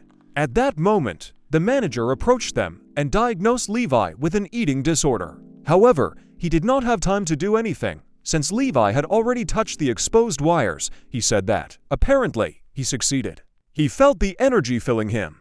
The manager decided to call the director of the clinic, saying that he had some problems. Meanwhile, orderlies ran up to the transformer booth, saying that perhaps he would no longer need help and it would be better to just reserve a place in the cemetery. Levi continued to hold the exposed wires with his hand, and smoke was already coming from his skin. A moment later, there was a deafening explosion, and the pillars on which the booth was supported were blown apart by the blast wave. After that, Levi fell on the grass, burned from just one touch from his body. Sparks ran through him, and his entire skin was covered in burns. The paramedics asked no one to approach him, as his body could be energized, as well as the ground on which he was lying. However, this did not stop him. He ran to check the condition of his friend. He saw that all of Levi's clothes and his body were brown from burns and immediately ran to his aid. However, Levi raised his hand and stopped him, saying that he was fine, just a little tired. However, Jasper had already reached out his hand to him, but as soon as their fingers touched, a strong discharge flashed between them.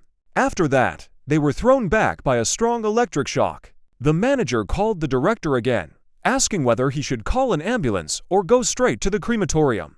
Levi was soon taken to the operating room, but the doctor could not hold back his tears when he realized that he would have to operate on this patient again. He talked about how he was a doctor, not a god, and he couldn't deal with such difficult cases all the time. And although the indicator said he was still alive, his entire body was burned, 19% of his tissue was damaged. There was a chance to save his life. Meanwhile, Lee wanted to go to the operating room. The nurse informed him that the director could not find his scalpel, and without it, he could not proceed with the operation.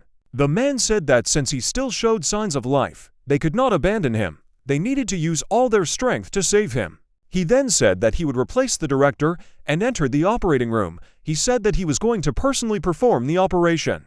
A full 10 hours have passed since that moment. The operation was nearing completion, and then the nurse said that the director of the psychiatric hospital had arrived here. He was now waiting for Lee outside the operating room doors. Shortly after this, the man came out of the operating room, and as soon as he saw the director, he immediately flew into a rage. Less than 3 days had passed since he brought this patient back to their hospital, and he could not contain his anger when he realized that he had allowed them to play with the transformer booth and then brought them to their surgery. He ran towards him, cursing furiously at him as he went. He said that he would not accept an apology from him, not his hospital, and asked him to get out of here, and before that he had to pay the bills for the treatment of that escaped patient. However, Seen smiled and said that he had come to arrange an annual subscription to their hospital. When Lee heard this, his face contorted in horror. He grabbed a fire extinguisher from the wall and swung at the man, intending to hit him. At that moment, nurses ran up to him. They grabbed the man by the hands and asked him to calm down. The doctor did not let up. He said that he would definitely kill the director, but the nurses and orderlies dragged him back to the operating room, saying that he needed to rest after such a long operation. Then the director said that he wanted to take a subscription to save money and did not see anything wrong with it. From that moment on, a day passed and soon morning came. After that, Levi opened his eyes. He got out of bed and found that his entire body was wrapped in bandages. At this moment, the system informed him that this technique required the cultivator to have an extremely stable mental state, a calm heart and harmony with himself, and according to available data, the owner had the highest SP. Moreover, this technique had a side effect that rejuvenated the skin, and when Jasper pulled off the bandages, he discovered that there were no burns on his skin at all. They fell away like excess skin.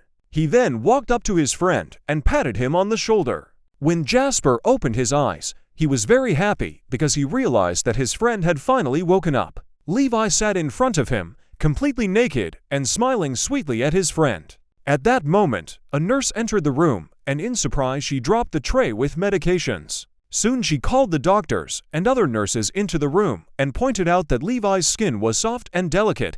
It became like that overnight, since yesterday it was completely covered with burns. Everyone present could not believe that in just one night he could recover so much. Meanwhile, the story moves to the one-eyed man's headquarters. He was informed that Levi had jumped onto a transformer box, and the men assumed that he had decided to commit suicide. He thought about whether it was worth taking him on for training, but now all that was unimportant. Although these two were crazy and constantly hovering under his feet, one way or another, they were neighbors in the ward, so later he would need to light a candle for them. At that moment, a call came to his device from the director of the psychiatric clinic. He told the one-eyed man that the patients were alive, and this news left the man in complete shock.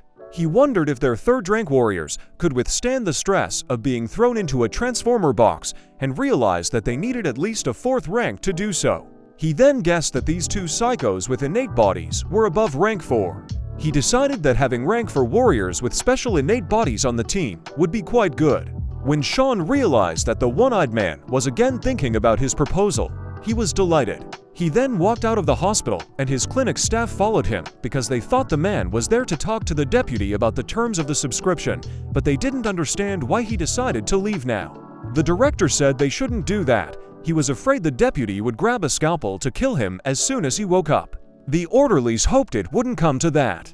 Sean said the man should get a good night's sleep, and he could use some rest too. Meanwhile, Liam, the same security guard at the psychiatric hospital who was scared by Levi and Jasper, changed rooms and remained in the hospital with his girlfriend, who continued to spoon-feed him. When she walked over to the chest of drawers, he noticed that her bag looked pretty bad. It felt like it had been used for decades. However, the girl said that there was nothing wrong with it. Her bag was just torn, but it could be used. But Liam said that wouldn't do that. He said he couldn't let his girlfriend walk around with a torn bag. He handed her his bank card, saying that the money he had saved was there. He asked her to buy a new bag that she would like, and he also added that a bag that was too cheap would not suit him. The girl thanked the man and said the deputy had heard that Liam was in the hospital and was going to come check on him. Hearing this, the guy smiled and said that he just wanted to personally thank him for introducing him to such a good girl. The girl was very embarrassed by these words, and she said that she was not as good as he said. Meanwhile, someone was observing visitors in the hospital through facet vision. Deputy Ivan, who was also the lover of the girl who was caring for Liam, came to visit him. He came to the hospital, but lately his eyes had been letting him down a lot. He recalled that it all started the day he decided to eat a big amount of salmon. That day, a demon of the third rank, tahini larva, was sitting on the fish meat. The man reached out to take the piece of meat on which the fly was sitting. She managed to get inside the meat, and the man did not notice this and swallowed it. Thus, the demon entered Ivan's body. Now the man felt very unwell. He came to visit Liam. He understood that he would not have taken the extra step if only he did not need help with conceiving a child. However, he realized that he felt incredibly tired. Then he felt something begin to grow from his back. A few moments later, two wings belonging to an insect appeared from his back. At that moment, a nurse was standing in the corridor. She drew attention to the strange patient. She was horrified when she saw the man turn into something like a fly before her eyes. She immediately screamed at the top of her voice, saying that there was a monster, which made the man very angry. Since he was very sensitive to loud sounds, he said that the girl screamed so hard that he wanted to rip her throat out and drink her blood. After that, the monster grabbed the woman by the head and forcefully threw her into the room. As it turned out, he threw her into the room in which Levi and Jasper were. The girl received several serious wounds and begged the monster not to come near her. The guys absolutely did not understand what was happening. After this, the monster approached the nurse and took her by the neck. The girl began to beg the patients to save her. The monster began to talk some nonsense. He said that he would cut her throat. She hoped that one of the passers-by would help her, but all the nurses and orderlies immediately ran away as soon as they saw the monster. The girl could no longer scream because her throat was bleeding, and the monster could see it perfectly. The nurse watched with tears in her eyes as colleagues ran past the ward, who did not intend to save her. At that moment, Jasper approached the monster and poked him in the arm with a needle, saying that he had a serious case. Apparently, there was something in his body, something strange and unique. At that moment, Jasper approached the monster and poked a needle into his arm, saying that he had a bad case. Apparently, there was something strange in his body, and it needed to be removed as soon as possible. He said acupuncture would help the monster, and even though he was scary, Jasper was still going to help him. Hearing this, the monster flew into a rage. He forcibly threw the nurse, and she flew into the wall. He rose to his feet and pushed Jasper, then quickly moved his hand towards him, intending to grab him by the neck. However, at that moment, Levi's hand grabbed the monster's paw. He told him not to dare to offend his friend Jasper. Jasper said that he wanted to help this monster and asked his friend to ask him whether it could be done or not. Levi asked the monster if he needed Jasper's help. However, the demon continued to rave about how he would cut their throats. Then Levi squeezed his hand with force and pulled it down somewhere, causing the skin and bone to crack. He asked the monster again if he needed Jasper's help. The monster looked at his broken arm in horror. He then rushed at Levi intending to kill him. However, he was not fast enough for him. He swung his hand at him again, but Levi dodged again.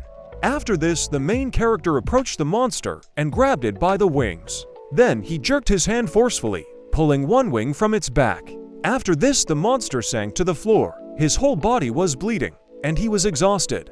Levi approached him and said that he had a bad wound, and then asked again if he needed Jasper's help. When he once again did not wait for an answer from the monster, he grabbed him by the chest and pulled him towards him.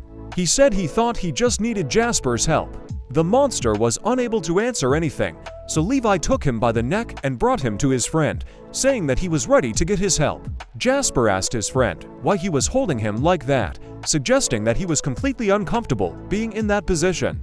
Levi then said that he had also held a girl before, He must like this position. Jasper smiled, agreeing with his friend. Then, without hesitation, he took his needle and poked it right into the monster's forehead. The monster hissed in pain, and blood began to flow from its head, all of which was observed by the injured nurse. Soon, the monster's entire head was covered in needles. Jasper was about to use the half-step rotation of the universe technique. He just had to insert the last needle, and at that moment the monster felt a strong sense of danger. It was a feeling that he had never experienced before. He screamed, begging the guy to stop. The monster said that he was the demon Tahini larva. He said that this man had already been consumed, and if he killed him, he would kill that man too. The demon thought that when it comes to human life, these hypocritical humans are faced with the so-called moral choice.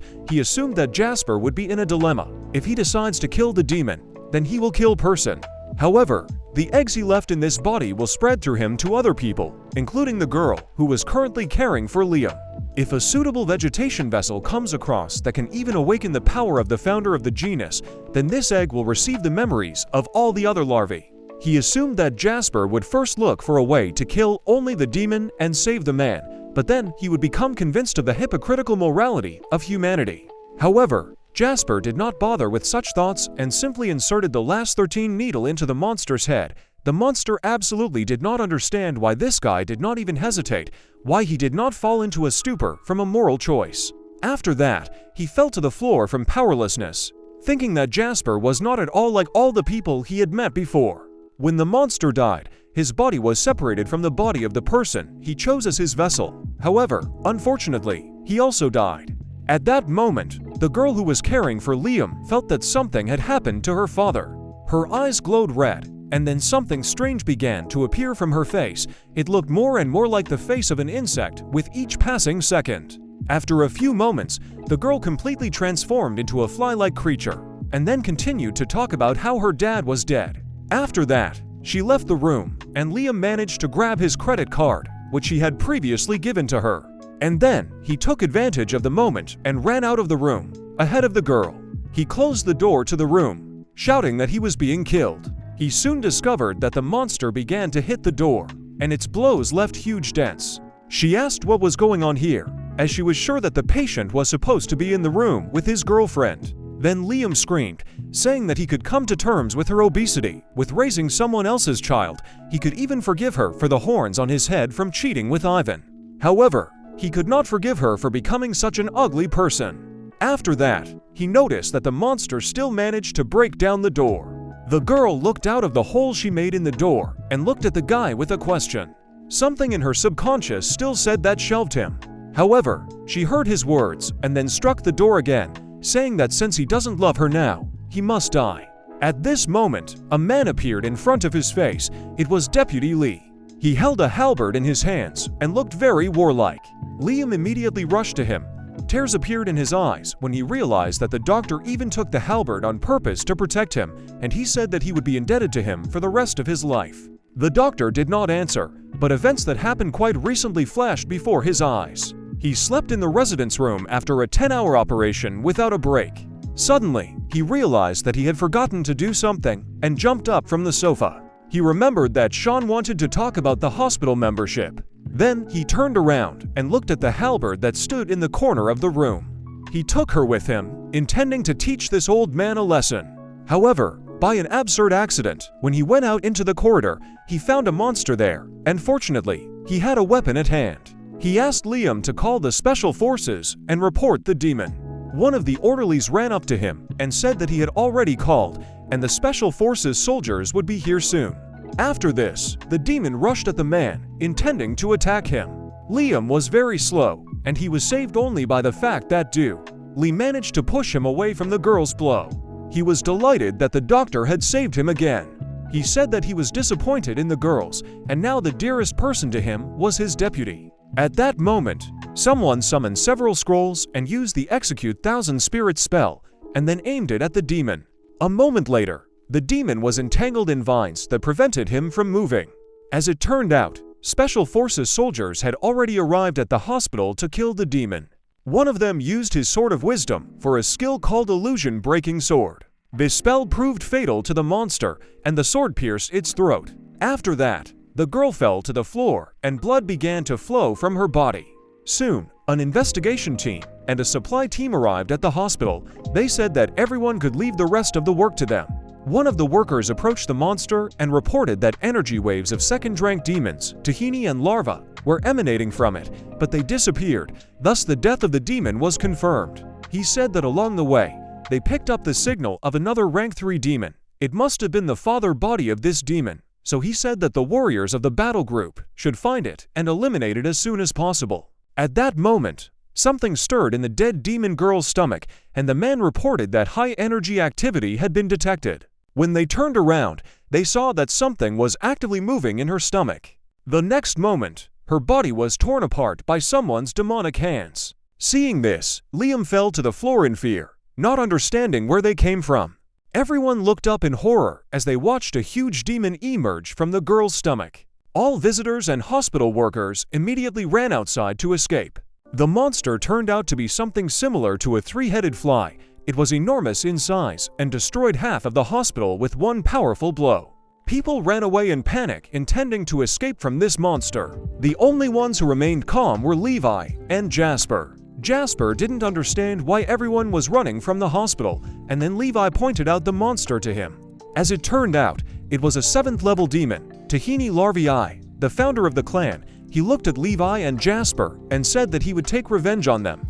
Jasper didn't understand what was wrong with this creature. To him it was just a bigly, but Levi said that he needed to take a closer look because this creature was incredibly cute.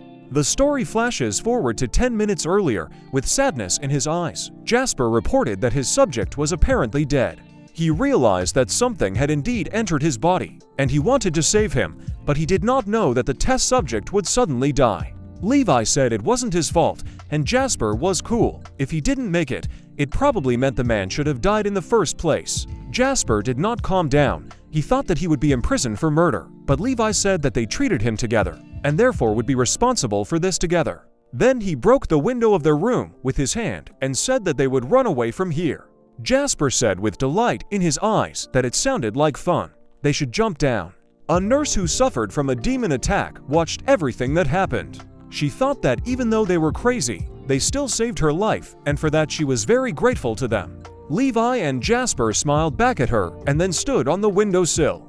Levi was the first to jump, landing easily on his feet despite the enormous height. He then looked around to make sure there was no one around to see them. All the people who were near the hospital ran away when they heard that there was a terrifying demon inside. Levi helped Jasper jump off, and then they both hid in the bushes to wait for all the people to escape from here.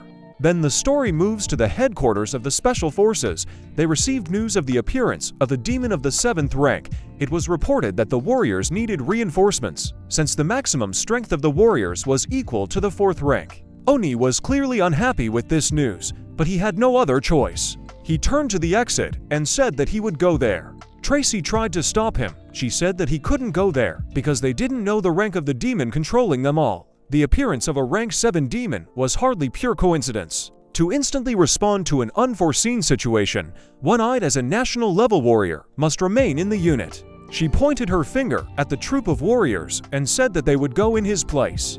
This was a battle group of rank 8 Special Forces warriors. It was called the Sacred Duty Group. These guys had just returned from a mission and were surprised that they were being sent to a hotspot again. Tracy said that they should be enough to suppress a rank 7 demon. Meanwhile, Levi and Jasper continued to watch the monster. Jasper asked his friend if he was hungry. The monster, meanwhile, was filled with determination to take revenge on these guys. At this point, the system informed Levi that it had discovered a high-energy food that could help reduce hunger for 7 weeks. There were 0 meters left to the goal. It also warned that energy could accumulate, and the hunger suppression time would add up. At this moment, the monster extended its huge demonic hand, intending to attack the guys. However, Levi didn't pay attention to this. He was more concerned about what the system said, and it told him about the recommended method for preparing this monster. He then told his friend what the voice in his head was saying, at which point one of the Special Forces soldiers called out to them, saying that they must flee urgently. However, Levi did not pay attention to this. He only extended his finger and touched the monster's paw with it. A moment later, one of the monster's heads was pierced by a huge beam of energy, and it shattered into pieces. The monster howled in pain and horror, and Jasper was delighted with what his friend had just done.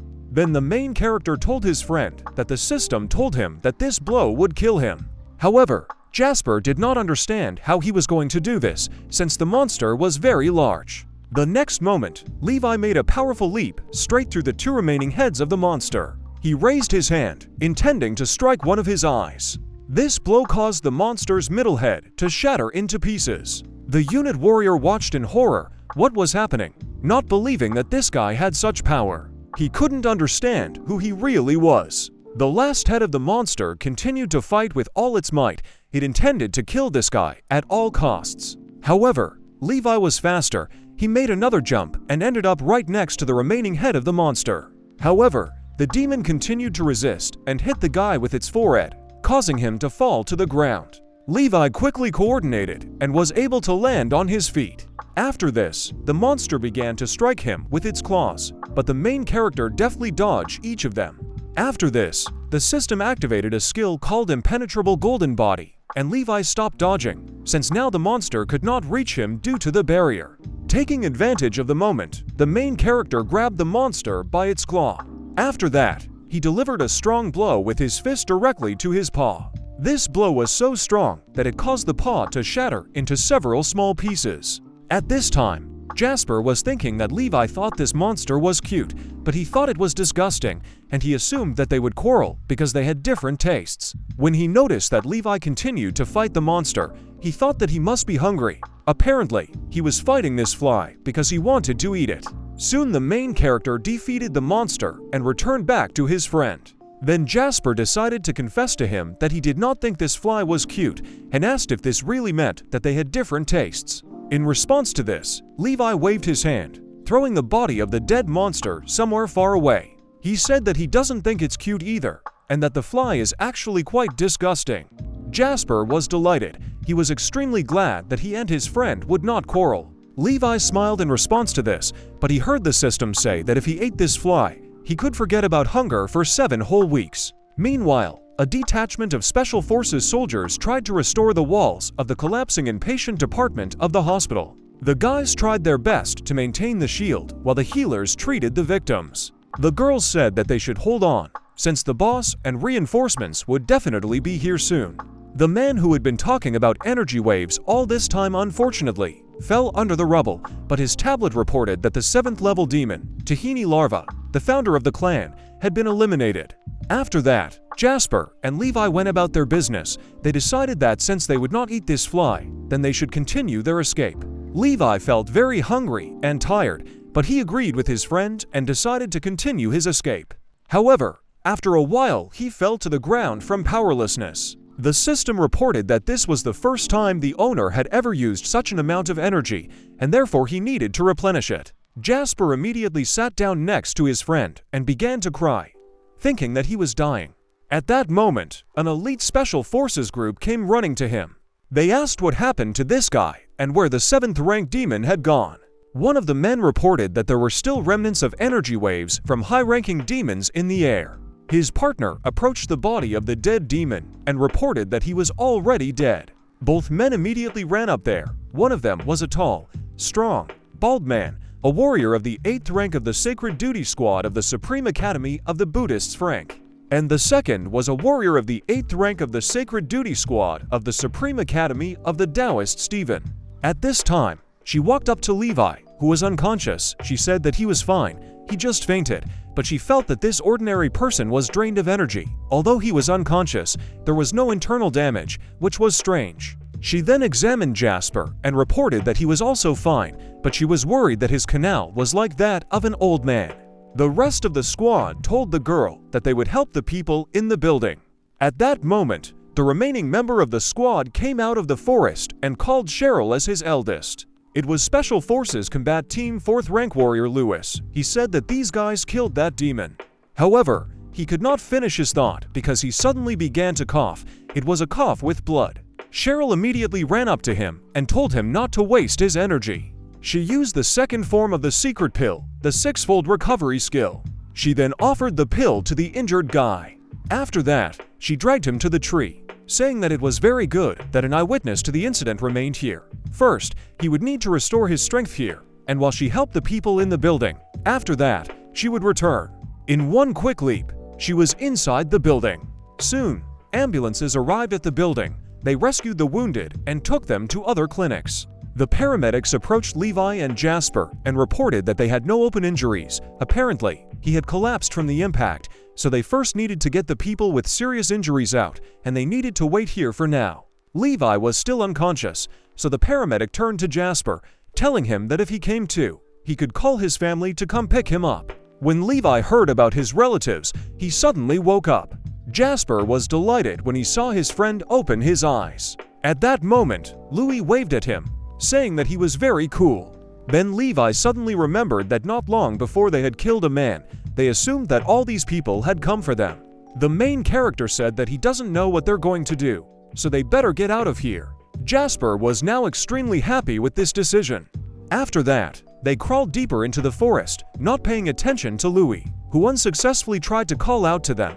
At that moment, the paramedic returned tithe clearing. He wanted to bring a bun to the two victims, but they were no longer here. Soon, Levi and Jasper went out into the city. The white-haired guy said that this was their first walk along such a busy street. There were a lot of strangers here, but the main character said that if something happened, he would protect his friend. Jasper said that he too is always ready to protect his friend. They held hands and shouted that they were best friends, which greatly frightened the people passing by. Soon after, they went to the place where they had recently caught and eaten an octopus. They lay on the grass and remembered that wonderful day. At that moment, Jasper noticed something strange and pointed his finger to the side. Below on the road, there was a car in which sat a teed-up little boy. Jasper assumed that he was being bullied. As it turned out, the boy was abductioned. The abductioner put a gun on him and called his parents, saying that he had abductioned their son. He handed the phone to the boy, threatening him to voice, to which the boy indifferently asked his parents to save him. The man said that he would return the boy to them for 50 million, but the boy interrupted him, saying that he was asking for too little. He should ask for at least 500 million won. He said that their predecessors started bidding with only 100 million. The gamble is quite risky, so the reward must be consistent. The driver of the car looked at his partner and said that this boy was saying the right things. Then the man shouted into the phone for them to prepare 500 million. He said that they would leave the money where he said, but the boy stopped him again. He said that this is not how it is done. They must indicate specific deadlines and measures in case of non-compliance. This is the only way they will have leverage. The man looked at the boy in surprise, not understanding what he was saying. The man then continued talking to his parents, listening to the boy's promptings about what he should say. The boy said that he needed to be told that if his parents went to the police, he would immediately know about it, but the abductioner told him that he did not know anyone in the police. The boy said it was a bluff to scare his father. Most parents who want their children to stay safe would not dare to call the police and put the child's life at risk. This is a psychological game. After that, he told the boy's parents everything and hung up, sincerely proud that he was able to say such things. The boy said that it turned out well, but now he was on the call for too long, and they have a device at home that determines the location of the caller. He said that they had already determined where they were, and the boy's personal guard would arrive there within 10 minutes. At that point, the man stood up and pointed a gun at the boy, asking if he was trying to fool him. The boy said that he could not remember the phrases that were spoken to him. He had to dictate phrase by phrase, and it took 47 minutes and 8 seconds. Hearing this, the man became furious. He said that if he didn't get his money right away, he would shoot him in the head. But his partner tried to calm him down, saying that 500 million were at stake. Meanwhile, the boy said that they had 8 minutes left and 37 seconds. At that moment, Jasper looked into their car and asked what kind of quarrel they were having here. The man looked menacingly at the stranger, saying that they didn't need witnesses here.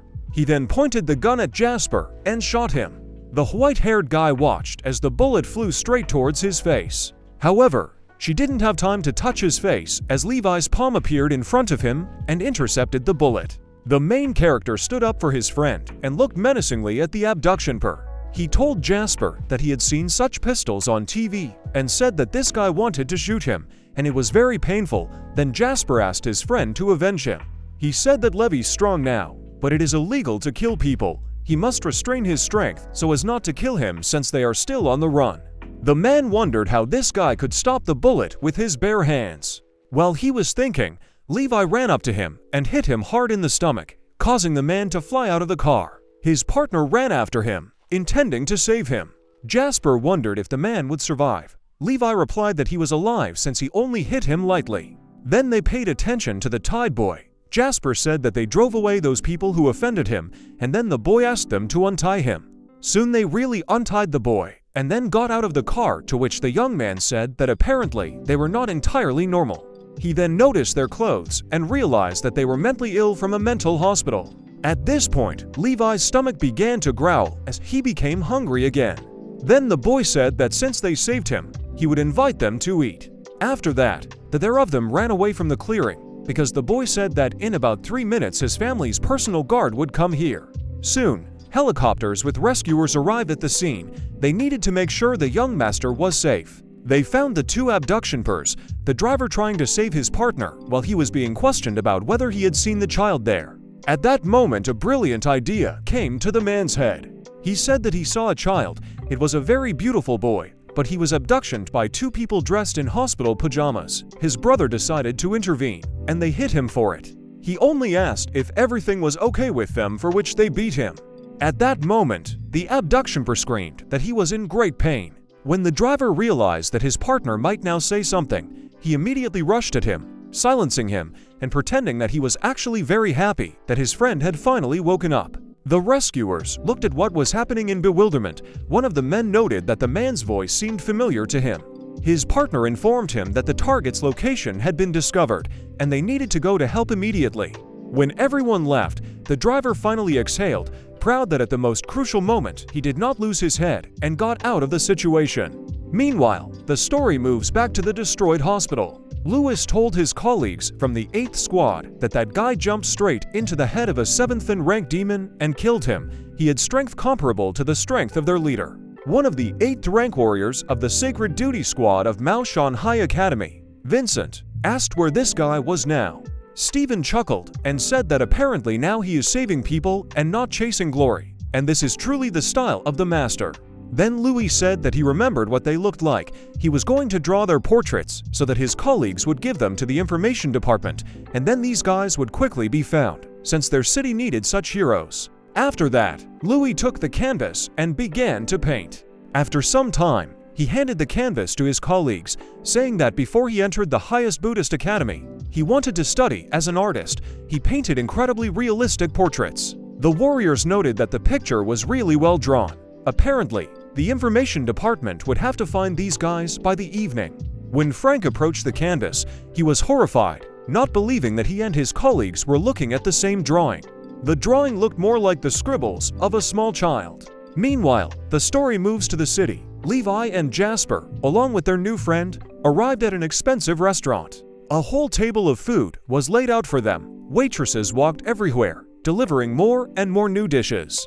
The girls noticed that these guys looked like they had escaped from the hospital. Moreover, they had a small child with them. They doubted that these people would have enough money to pay at a 5-star restaurant. Then one of the girls said that she remembered seeing such pajamas in a psychiatric hospital. Soon the boy, whose name turned out to be Christopher, asked his new friends if this food was enough for them. However, Levi said that he was still quite hungry.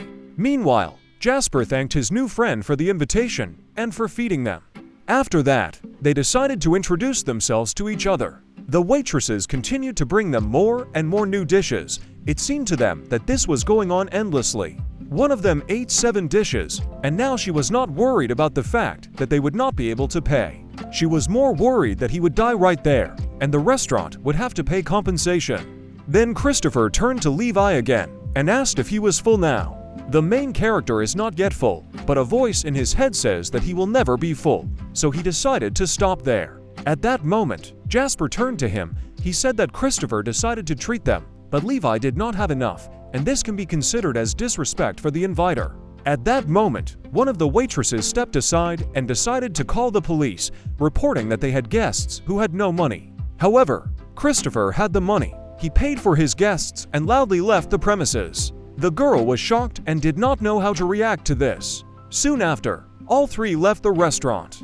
Across the street, Jasper saw a store called Video Game World. He said he saw it on 10, wanted to go there. Christ other assumed that these guys knew little about this store and said that now he would show everything there. After that, they went inside. there were many slot machines in the room. Unfortunately, Jasper could not beat Christopher in one of the games. Then he turned to Levi, asking him to avenge him.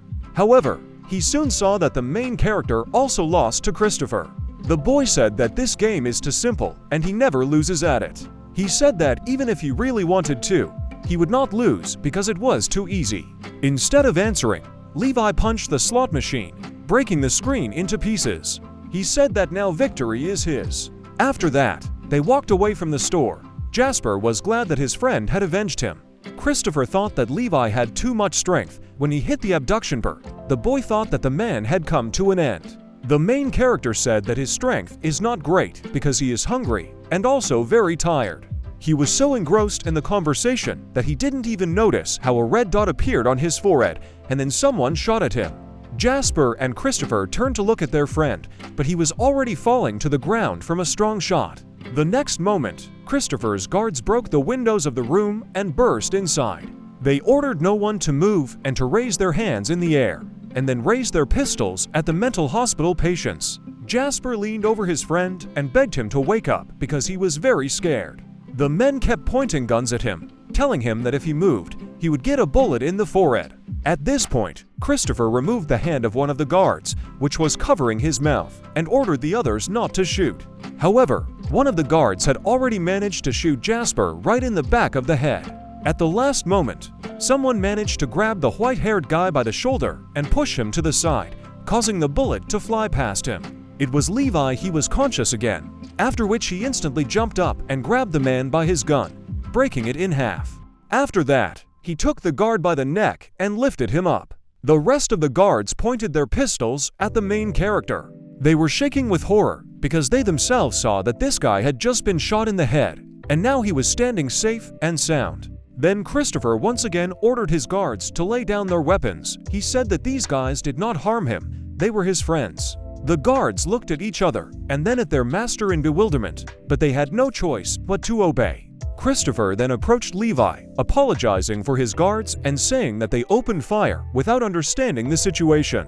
He bowed before his new friend, begging his forgiveness. He said that if Levi considered him his friend, then he should let the head of the personal guard go and forgive them this time.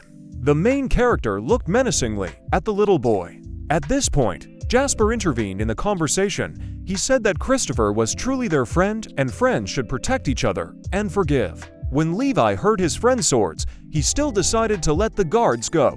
However, after this he suddenly lost consciousness and fell to the floor.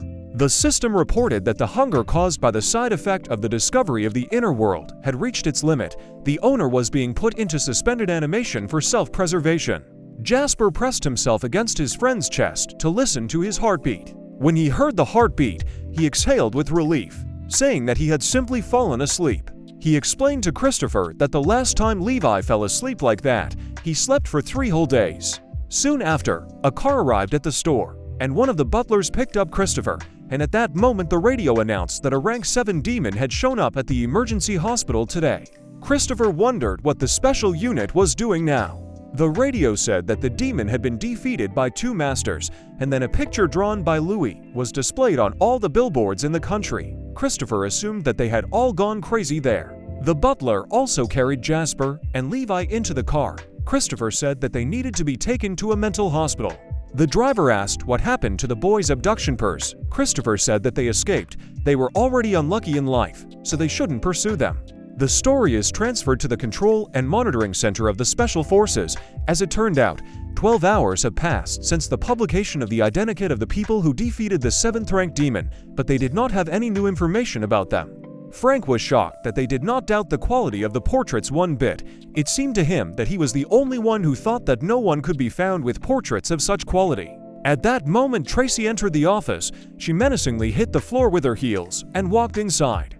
She threw a tablet on the table, on which was the same drawing published in all news publishers. She asked who gave them permission to air it. She said that the soldiers had not thought at all about the image of the Special Forces. She asked if they had seen what was being written on the internet about this drawing. Louis hoped that people would praise his skills, but Tracy brought him down to earth, saying that everyone was writing about how they were completely crazy. Louis was extremely depressed by this answer, but Frank was the only one who was glad to realize that he was not the only one.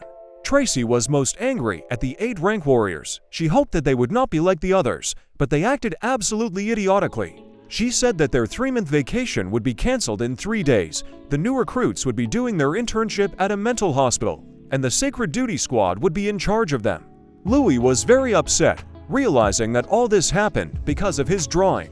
However, Vincent said that they all thought he was a great painter. The guys came up to Louis to support him and said that his drawing was incredibly realistic, and they still don't understand why people didn't like it so much. At that moment, Frank realized that he never seemed to fit into their company.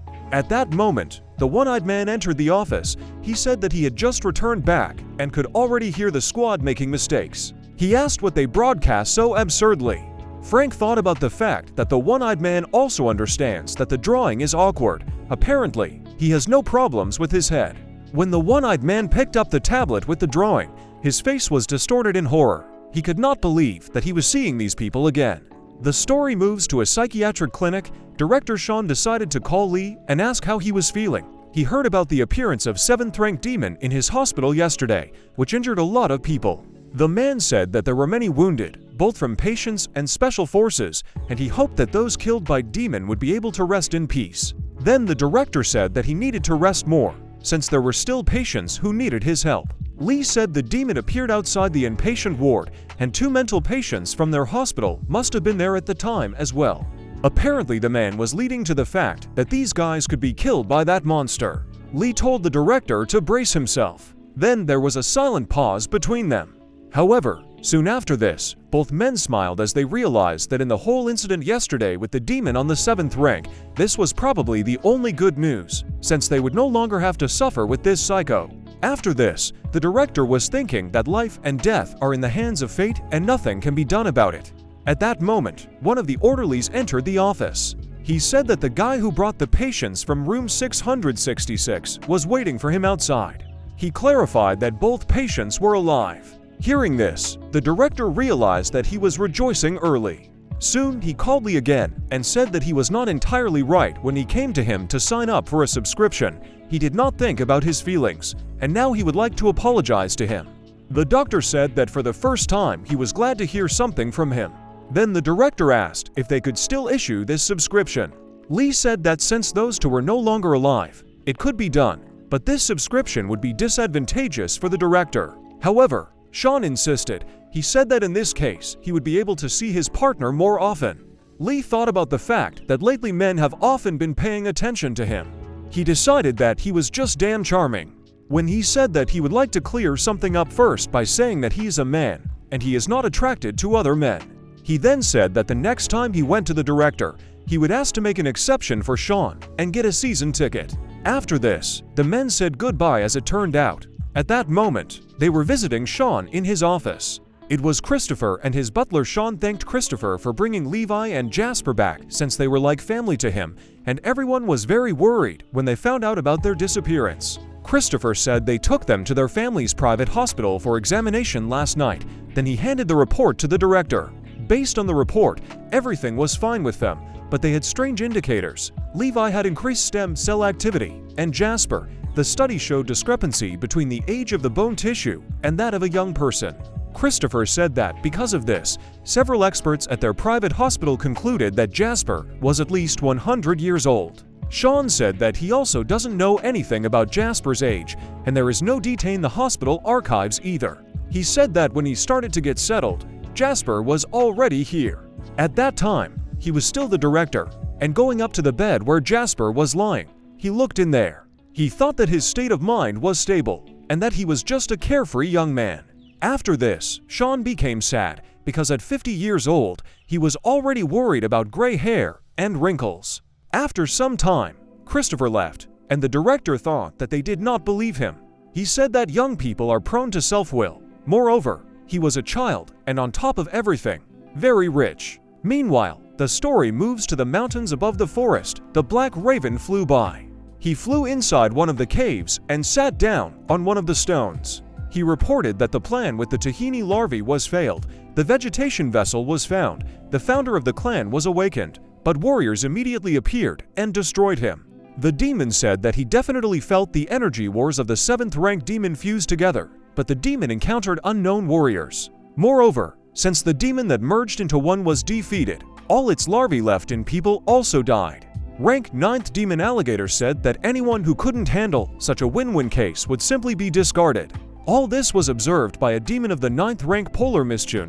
She thought that after spending several hours studying people, this stupid crocodile had picked up human insults, and she did not intend to lose to him. She leaned on her master's leg and asked if they knew how many warriors were in that human city after they had made so many reconnaissance forays. Raven said that there is always a large crowd of people in this place. Usually they are opposed by 3 squads from the 8th rank war. This is the Second Sacred Duty Squad Rock and Soul. As far as he knew, they are under the jurisdiction of squad of 9th rank warriors. They are the strongest in. The Vixen said that level 8 warriors are approximately equal in strength to 7th level demons, but it is unknown how the strength of 9th rank warriors and this national level warrior is. At this moment, the leader of the demons hissed, and the fox realized that he wanted to send an 8th rank demon to investigate. She then announced that the king was ordering all rank 8 demons to come forward. After that, 5 different rank 8 demons appeared before him. Among them were chimpanzee, a mantis, a tiger, a porcupine, and a kangaroo. After that, the king pointed his finger at one of the demons. Choose him as the one who will go on reconnaissance.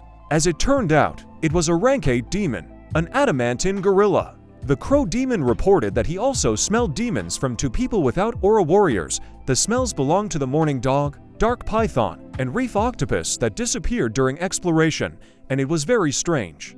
The fox did not understand how ordinary people could have their scent. This was only possible if they were the demons themselves in the guise of people. It was also possible if person ate a demon, but the fox quickly discarded this idea, since demons feed on people, and notice versa. After that, she ordered the raven to take to demons of the 4th and 5th ranks with her, and find out what kind of people there were. Meanwhile, the story moves again to room 666. Its regular patients have returned, and Levi continued to sleep for the 3rd day. Jasper was extremely upset that his friend still hadn't woken up. At that moment, the director entered the room, and the guy was extremely happy to see him. 2 construction workers also came after him. Sean asked why Levi had not woken up yet. The builders got to work and began installing the toilet. They were going to do it very quickly, since the director promised them double pay, realizing that not a single employee wanted to be in this ward. After that, they quickly installed the bathtub, and then the director asked Jasper to keep an eye on Levi until he woke up. He then thanked Jasper and left the room with the construction workers. The white-haired guy did not understand what was happening. He heard strange sounds, as if someone was hammering on the door. As it turned out, the builders had boarded up the door of the ward. They assumed that nothing should happen until the Special Forces trainees arrived. After some time, evening came. Oni arrived in room 666 through the window and watched the sleeping patients. He said that this year, Tracy decided to send newcomers to an internship at a psychiatric hospital. They will be here the day after tomorrow. Sean was also in the room. He said that he had received an alert and had already sent a response. Since it was too dangerous, he sent a response. However, instead of answering, the one-eyed man pulled out a piece of paper from his cloak and poked it in the man's face. As it turned out, it was a check with huge amount of money, and then Sean decided that danger is something that warriors constantly face, so he should not resist, and he will begin all the preparations tomorrow. Meanwhile, the one-eyed man reasoned that these 2 had achieved incredible strength. The director immediately took out an agreement on the sale of trusteeship rights and handed it to the one-eyed man. The man said that there had never been a case in the unit where psychos became warriors. He assumed that Tracy would not allow this. Soon the Special Forces soldiers arrived at the psychiatric hospital.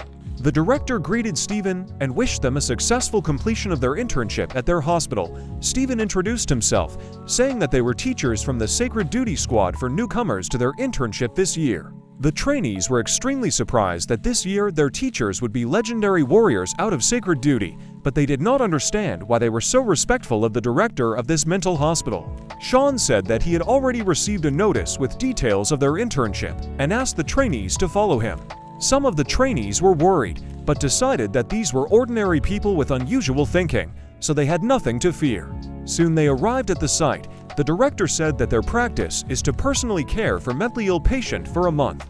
If they harm the patient or the patient harms them, it will be considered a failure of practice. They will return to the higher academy to retrain and take the final exams. The trainees were shocked when they heard this. However, they quickly decided that the mentally ill were just ordinary people, and there was no way they could harm them. However, the director of the hospital felt that he was quite worried about these guys. Meanwhile, Levi began to come to his senses. The system reported that he had absorbed a sufficient amount of energy from the environment during suspended animation, so the mid-stage Earth-level energy cultivation technique had already been restored. When Jasper saw his friend open his eyes, he immediately rushed towards him, intending to greet him after a long sleep. He said that Christopher gave them a ride. He also said that the director was very worried about Levi, and since he has now woken up, they should find him and tell him that everything is okay. After that, with one easy movement, the main characters knocked out the boards that were nailed like doors. Jasper and Levi left the room, intending to find the director. Soon it was time for the interns to take charge of one of the patients.